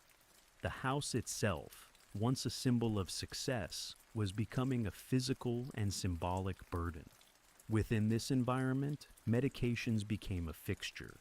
Prescription bottles for a range of ailments were reportedly found throughout the home, used by all three residents. The presence of these medications would later become a focal point in the investigation into Murphy's death, but at the time, they were seen as part of the daily routine, a response to stress, illness, and anxiety.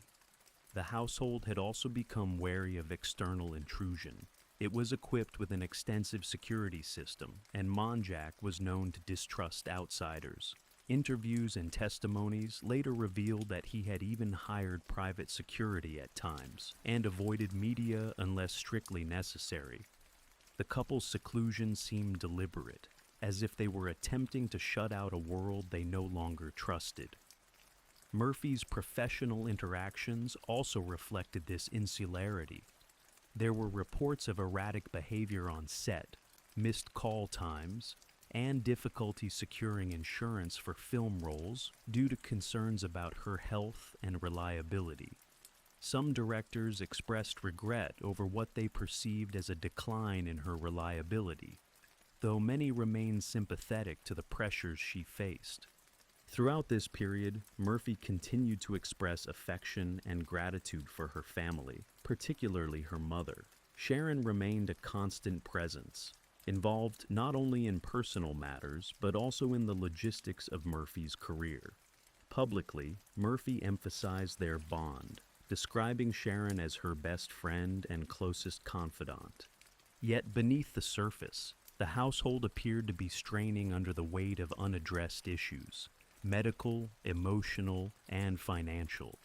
What might have seemed from a distance like a family enclave was, in reality, a space of mounting pressure, disconnection from the outside world, and hidden instability. This quiet implosion, unfolding behind closed doors, set the conditions for the events that would soon bring a tragic end to Brittany Murphy's life and draw intense scrutiny to the household she inhabited in her final days. By December 2009, Brittany Murphy's health had visibly declined. Reports from friends and professionals close to her described her as appearing frail, underweight, and increasingly withdrawn. She had reportedly been experiencing a persistent illness for several weeks, with symptoms including weakness, severe congestion, and dizziness. Despite the concern, she continued to refuse hospitalization, opting instead to self-medicate with a combination of prescription and over-the-counter drugs. In the days leading up to her death, Murphy remained inside the Hollywood Hills home she shared with her husband, Simon Monjack, and her mother, Sharon Murphy. The household had recently returned from a trip to Puerto Rico, where Murphy had been working on a film. The production had reportedly been troubled, with Murphy eventually being dismissed from the project amid claims of conflict and illness. On their return to Los Angeles, her health further deteriorated. Murphy spent much of her time in the master bedroom and adjoining bathroom, where she tried to recover from what was initially thought to be a severe bout of the flu or respiratory infection. Sharon later recounted that Brittany had been feeling unwell and experiencing difficulty breathing in the days before her collapse. Despite her worsening condition, there was no immediate attempt to seek emergency medical help.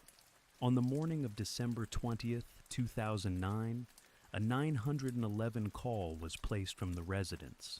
At approximately 8 a.m., Sharon Murphy found her daughter collapsed in the bathroom.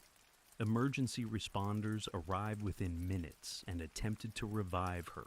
She was rushed to Cedars-Sinai Medical Center, but despite resuscitation efforts, Murphy was pronounced dead. At 10:04 a.m., she was 32 years old.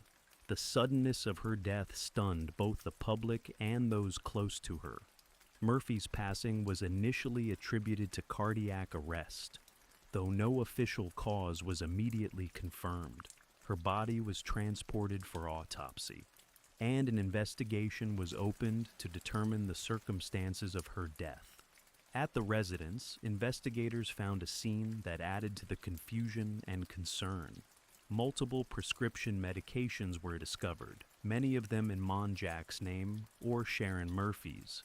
The variety of substances raised immediate questions about the extent of Murphy's medical care and whether the mixture of drugs had contributed to her death. Simon Monjack gave interviews in the days following the tragedy, emotionally defending Murphy's health and character. He insisted that she had not abused drugs or suffered from an eating disorder. He attributed her appearance to genetics and stress, and expressed frustration with the media's portrayal of her. Sharon Murphy similarly defended her daughter's reputation, describing her as a devoted, caring individual whose death had come without warning.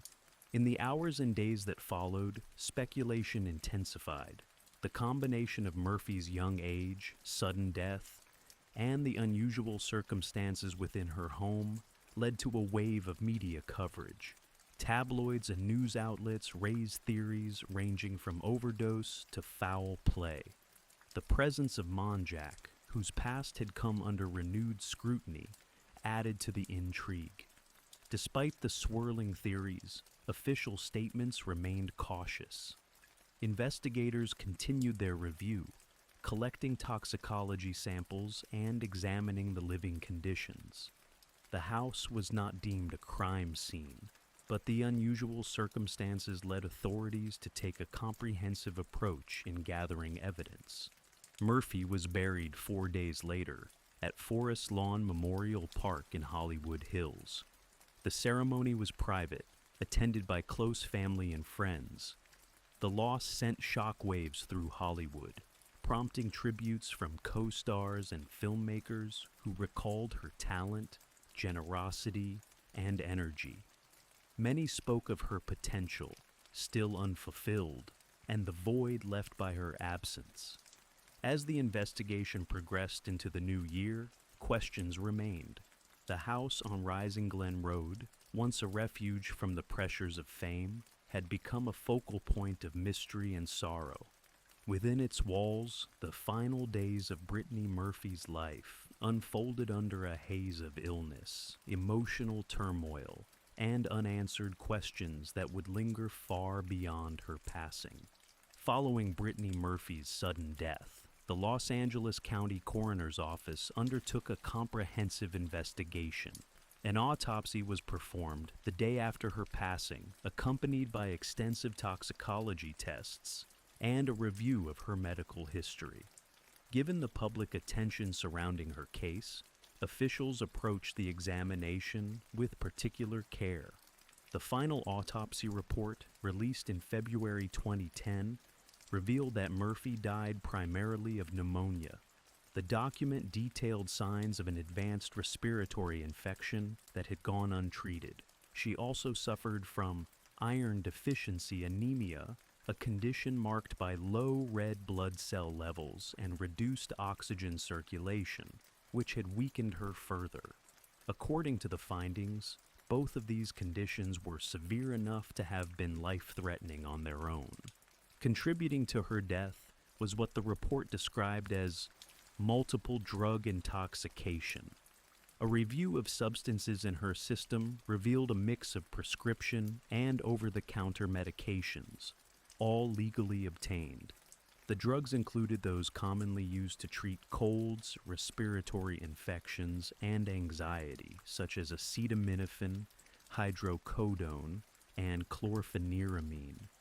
None of the concentrations reached toxic levels individually, but the cumulative effects were determined to have played a role in her demise. The coroner emphasized that the medications were consistent with efforts to treat symptoms of a respiratory illness. There was no indication of deliberate overdose or illicit drug use. In fact, the report made clear that the cause of death was accidental. It concluded that Murphy likely succumbed to the combined effects of a weakened immune system, untreated pneumonia, anemia, and the sedative impact of the medications. The anemia drew particular attention, described as acute and advanced. It suggested prolonged nutritional deficiencies or possible underlying health issues. This finding fueled speculation about Murphy's overall health and whether chronic conditions had gone unaddressed. The autopsy also described her body as underweight, but did not attribute her death to an eating disorder. Investigators also took note of the home environment. While not officially declared hazardous, the conditions of the residence, particularly issues related to cleanliness and ventilation, were considered potentially detrimental to someone already suffering from illness. However, no environmental toxins were found to be directly linked to her death at that stage. Sharon Murphy and Simon Monjack, both of whom had been present in the home during Brittany's final days, were interviewed by authorities. They described her symptoms in the days leading up to her collapse and their efforts to care for her without medical intervention. Murphy had reportedly resisted the idea of hospitalization, fearing invasive treatment and public exposure. Her desire to recuperate privately appeared to have delayed crucial medical attention. While the coroner's report offered a medical explanation, it did not quell public suspicion. The idea that a young, seemingly successful actress could die of untreated pneumonia and anemia, compounded by legal medications, struck many as implausible. Critics questioned whether more could have been done to prevent the outcome and whether the people closest to her had acted responsibly. Monjack remained vocal in defending their actions. He insisted that Murphy had not been as sick as the report implied, and maintained that they had planned to seek medical treatment if her condition worsened. He also objected to the public release of autopsy details, arguing that it invaded their privacy and misrepresented her final days. Despite these protests, the findings stood: no foul play, no evidence of substance abuse, and no criminal negligence. The conclusion of the medical examiner provided closure in an official sense, but left an emotional and psychological void that would persist. Murphy's death, while explained by pathology, remained difficult to comprehend for those who had followed her career and admired her talent. As the media coverage began to taper, the narrative settled into a tragic portrait of fragility, of a star dimmed not by scandal or recklessness, but by a combination of illness, isolation, and the quiet failure of intervention. The autopsy confirmed what many feared, that Brittany Murphy's life might have been saved with earlier, more decisive medical care. But by the time help was sought, it was already too late. The announcement of Brittany Murphy's death reverberated throughout the entertainment industry and beyond. Fans, colleagues, and media outlets reacted with a mixture of shock, grief, and disbelief. Social media platforms lit up with tributes, while entertainment news networks ran retrospectives on her career. Co-stars from films like Clueless and 8 Mile shared memories, describing her as kind-hearted, humorous, and immensely talented. However, the emotional outpouring was soon accompanied by waves of speculation. The unusual circumstances surrounding her death, her age, the reported state of her health, and the condition of her home invited a flood of theories. Much of the public conversation began to shift from remembrance to inquiry, driven by a lack of clarity and the presence of known eccentricities in her personal life. Tabloids and talk shows seized on rumors that had trailed Murphy for years. Stories of drastic weight loss, alleged substance abuse, and professional unreliability were rehashed, often with little regard for nuance. Photos were scrutinized for signs of decline, and past interviews were re-examined for hidden meaning. The narrative of a once bright star consumed by Hollywood pressures gained traction, though it did not fully align with the findings of the autopsy. Focus quickly turned to Simon Monjack. His murky background, legal troubles, and controlling reputation made him an easy target for suspicion. Reports circulated about his alleged influence over Murphy's career decisions and personal life, casting him in the role of a shadowy figure whose presence coincided with her retreat from public view. Though no evidence implicated him in wrongdoing, public perception began to associate him with secrecy and manipulation. The media also highlighted the dynamic within the home, particularly the trio living arrangement with Sharon Murphy. Speculations arose about the closeness between Monjack and Sharon after Brittany's death, prompting uncomfortable questions. Public interest in the family's private life intensified, driven by their occasional interviews and inconsistent statements. One particularly persistent theory suggested the presence of toxic mold in the Hollywood Hills home, which had previously been dismissed as rumor. Some posited that the poor ventilation and alleged dampness in the residence could have contributed to Murphy's respiratory problems. This theory gained further attention after Monjack claimed it was a possible factor in her illness. While environmental inspectors were called to assess the home, authorities found no evidence to support the idea that mold played a significant role in her death. Online forums and independent blogs added fuel to the fire. Amateur investigators compiled timelines, dissected public records, and speculated about conspiracy. The lack of criminal findings did little to quiet the theories. Instead, the absence of a definitive narrative created a vacuum that was filled with conjecture. For many, the official explanation, pneumonia, anemia, and medication, felt insufficient to account for such a sudden loss. In response, Monjack and Sharon Murphy appeared in select media interviews, attempting to defend their actions and refute the growing suspicions. They emphasized Murphy's loving nature, denied allegations of substance abuse, and insisted on her commitment to privacy. Yet their interviews often raised more questions than they answered. Viewers noted their unusual tone, at times emotionally erratic or contradictory, further complicating public perception. Murphy's death soon became a cultural touchstone for conversations about fame, health, and the isolating effects of Hollywood. It drew comparisons to other celebrity tragedies and served as a cautionary tale in discussions about mental wellness and the dangers of unchecked media scrutiny. Industry voices lamented the pressures placed on young women in entertainment and questioned whether more could have been done to support her. As months passed, the fervor around her death slowly faded, though the mystery remained unresolved in the minds of many.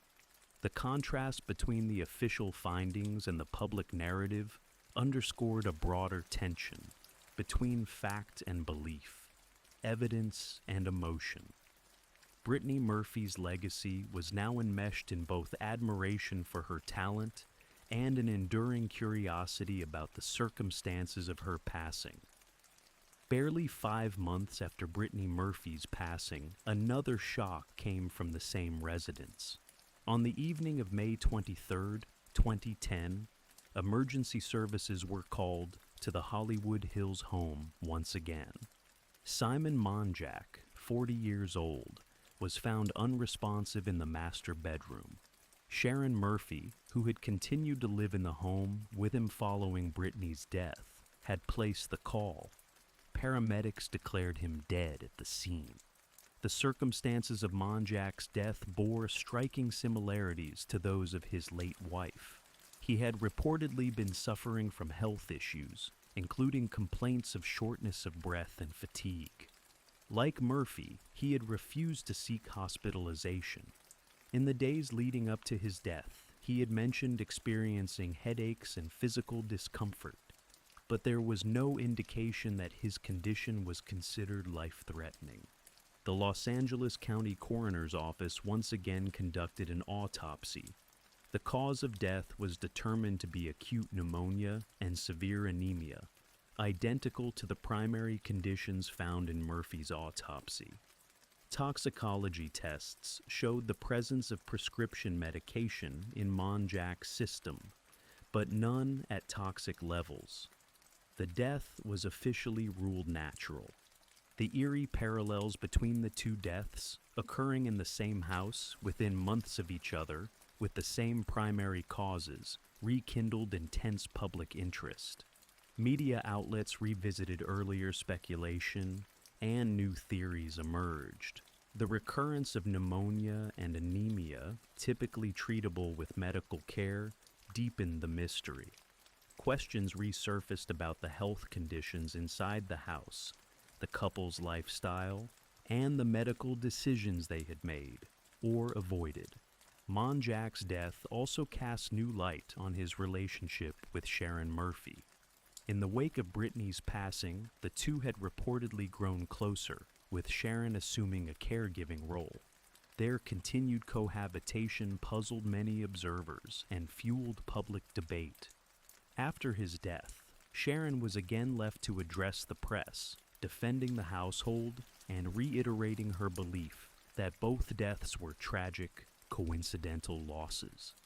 The striking nature of the twin deaths in such a short span prompted renewed calls for a deeper investigation. Environmental hazards, including the previously mentioned mold theory, were re-examined. Specialists were brought in to test the air quality and structure of the house. Though no conclusive evidence of toxins or dangerous substances was reported.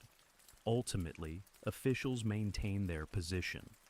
Both deaths were natural, though preventable with timely medical care. Simon Monjack was buried next to Brittany Murphy at Forest Lawn Memorial Park in Hollywood Hills.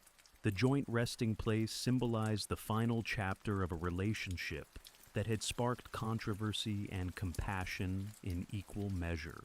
While Murphy had been remembered primarily for her work and public persona, Monjack's legacy was more complex, defined by mystery, scrutiny, and the role he played in her final years. Despite their public appearances and occasional interviews, little was known about the true nature of their daily life. Monjack's death closed the possibility of further insight from a primary source. His passing left lingering questions unanswered about their shared lifestyle, their health decisions, and the conditions within their home. In the aftermath, attention returned to the home itself. It became a focal point of urban myth and media lore, often cited in retrospectives about Hollywood tragedies. Real estate listings for the property emphasized its history, while downplaying the events that had taken place within its walls. As the house emptied and silence settled over Rising Glen Road, the deaths of Brittany Murphy and Simon Monjack were left as a stark reminder of how quickly a life of fame and potential could unravel. Their stories, once told separately, had become inseparably linked, two figures engulfed in the same downward spiral, ending not with scandal, but with stillness. In the wake of the two deaths within a span of 5 months, public and media scrutiny intensified. The official cause, natural death from pneumonia and anemia, left many unsatisfied. The nearly identical circumstances, the shared living environment, and the presence of prescription medications raised a number of red flags. Despite no evidence of foul play, the situation continued to draw interest from both the public and professionals seeking a clearer understanding. One of the most persistent theories involved the physical condition of the Hollywood Hills home. After Brittany Murphy's death, claims of toxic mold within the residence began to circulate.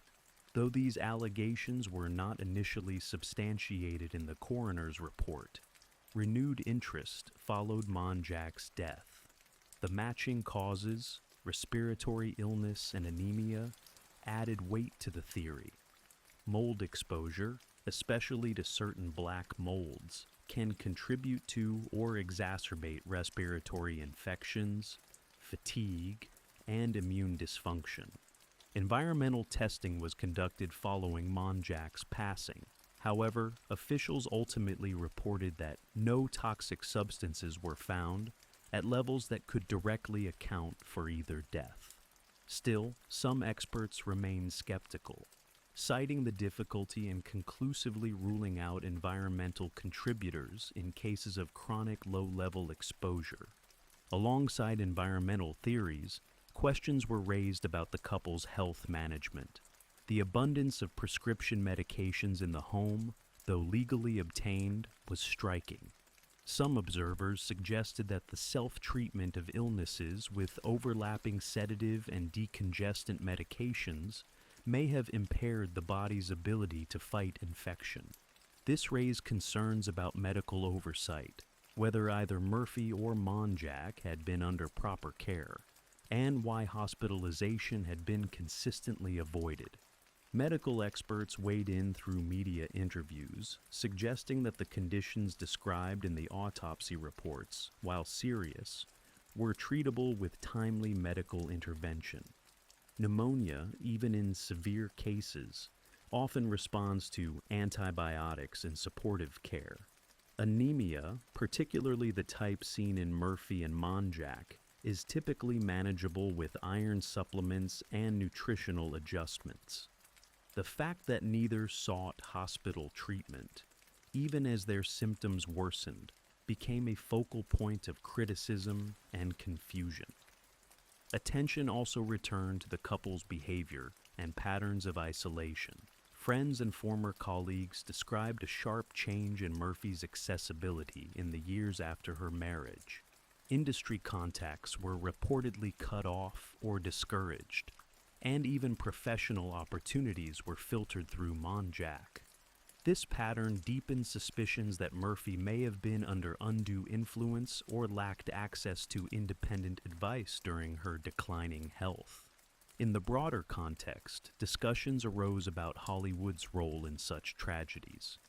Brittany Murphy's case was seen by some as emblematic of how young talent can be mishandled or abandoned when their careers falter. Others focused on the dangers of fame-related isolation, how success, scrutiny, and personal turmoil can intersect to deadly effect. Despite calls for a deeper inquiry or reopening of the case, law enforcement stood by the coroner's conclusions. No evidence of criminal wrongdoing was found, and the deaths were officially closed as accidental and natural. Theories persisted, but without new facts, they remained in the realm of speculation. The public's fascination with the case led to documentaries and investigative specials that revisited the details, pieced together timelines, and interviewed former acquaintances. These programs highlighted inconsistencies and raised new questions, but they ultimately reinforced the central ambiguity: how two adults with access to medical care and support systems died of treatable conditions in the same home, months apart. The unresolved nature of these deaths turned the story into a lasting mystery, one marked by eerie coincidences and unanswered questions rather than a clear narrative. Whether due to secrecy, fear, or misplaced judgment, the failure to seek medical help at critical moments became the quiet thread that tied both lives to the same tragic outcome. In the weeks following Brittany Murphy's death, Sharon Murphy and Simon Monjack sought to preserve her legacy through the creation of a charitable organization. They launched the Brittany Murphy Foundation, presenting it as a nonprofit dedicated to arts education for children and supporting causes close to Brittany's heart, including health awareness and cancer research. Publicly, it was framed as a tribute to her creativity, compassion, and lifelong desire to help others. The announcement of the foundation drew immediate attention. Fans and media outlets highlighted the gesture as a meaningful way to honor Murphy's life. Donations were solicited through a newly established website, where supporters could contribute to the foundation's goals. The site featured images of Brittany, emotional tributes, and statements about the organization's mission. However, the foundation soon came under scrutiny. Questions emerged about its legal status. Journalists and watchdogs began investigating its registration and tax documentation, discovering that it had not been officially recognized as a 501(c)(3) nonprofit by the Internal Revenue Service. This oversight meant that donations collected during its initial launch were not tax deductible and that the organization lacked proper oversight.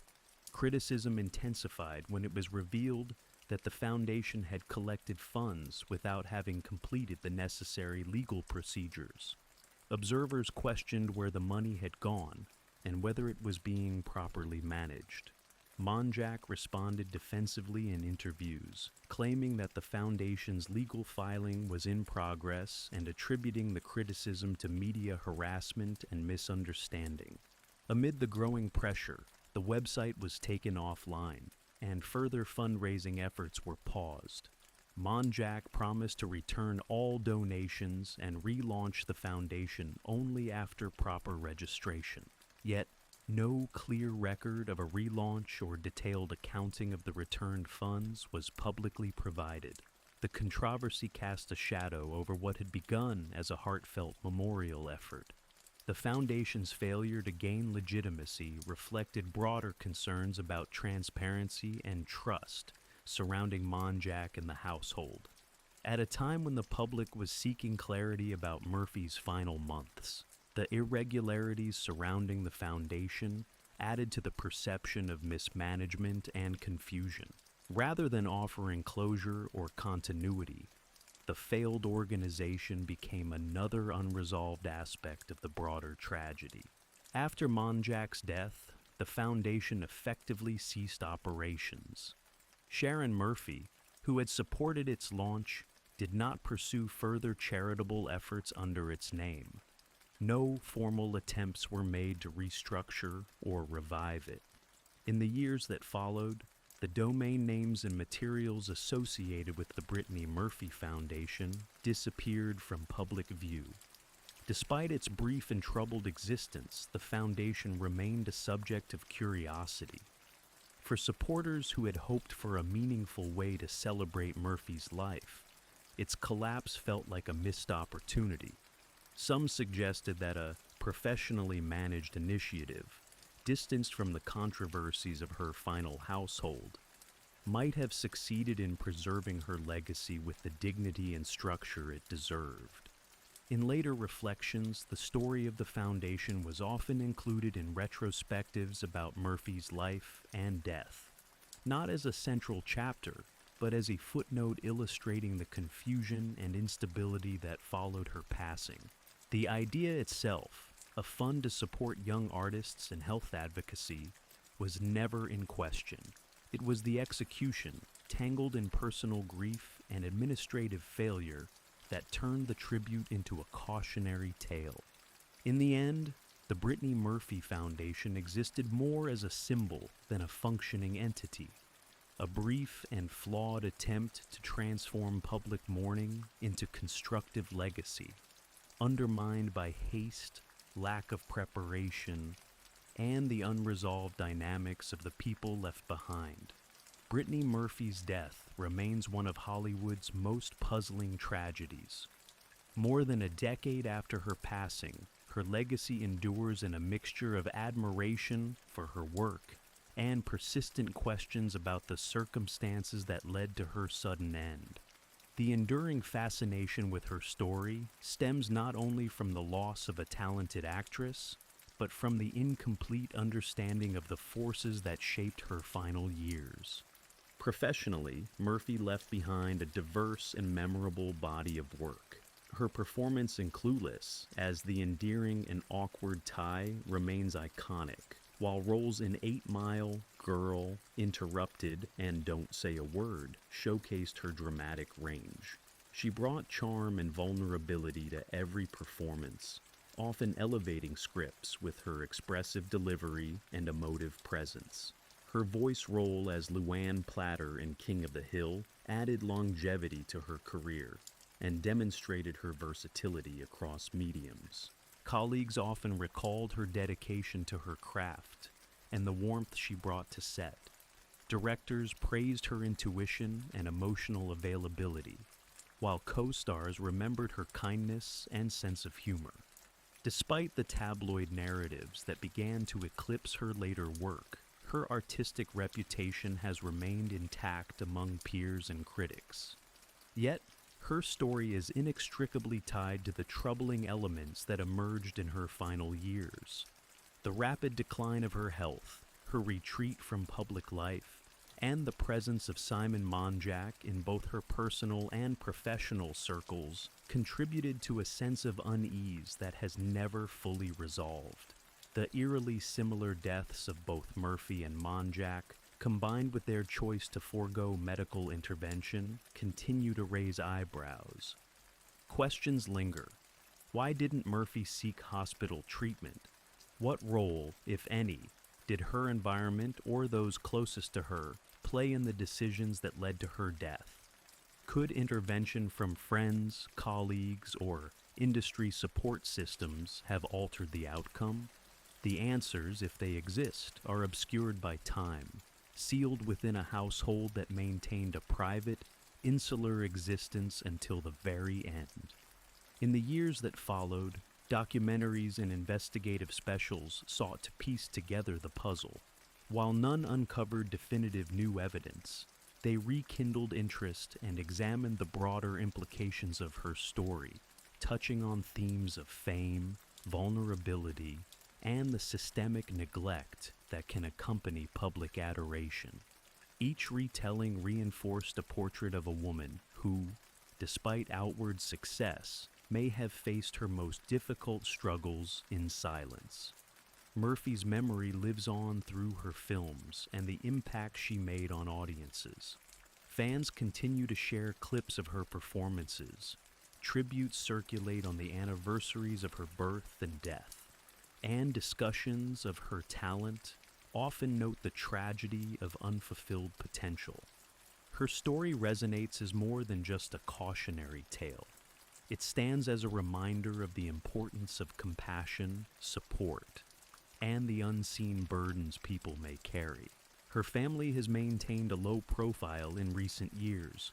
Sharon Murphy has rarely spoken publicly since the deaths of her daughter and son-in-law, and no formal biographical work has been released by those closest to her. In their silence, public narratives have filled the void, some factual, others speculative, but all underscoring the lasting impact Murphy had on those who watched her grow, from a teenage actress to a complex, captivating figure in film. As the entertainment industry evolves and reflects on the pressures placed on young talent, Brittany Murphy's story serves as a stark example of how quickly promise can be overtaken by isolation and unmet needs. Her death may remain partially unexplained, but her life, marked by resilience, brilliance, and warmth, continues to resonate. In remembering Brittany Murphy, audiences hold on to the joy she brought to the screen and the sadness of her departure. Her legacy is one of brilliance cut short, a voice gone too soon, and a mystery that invites reflection more than resolution.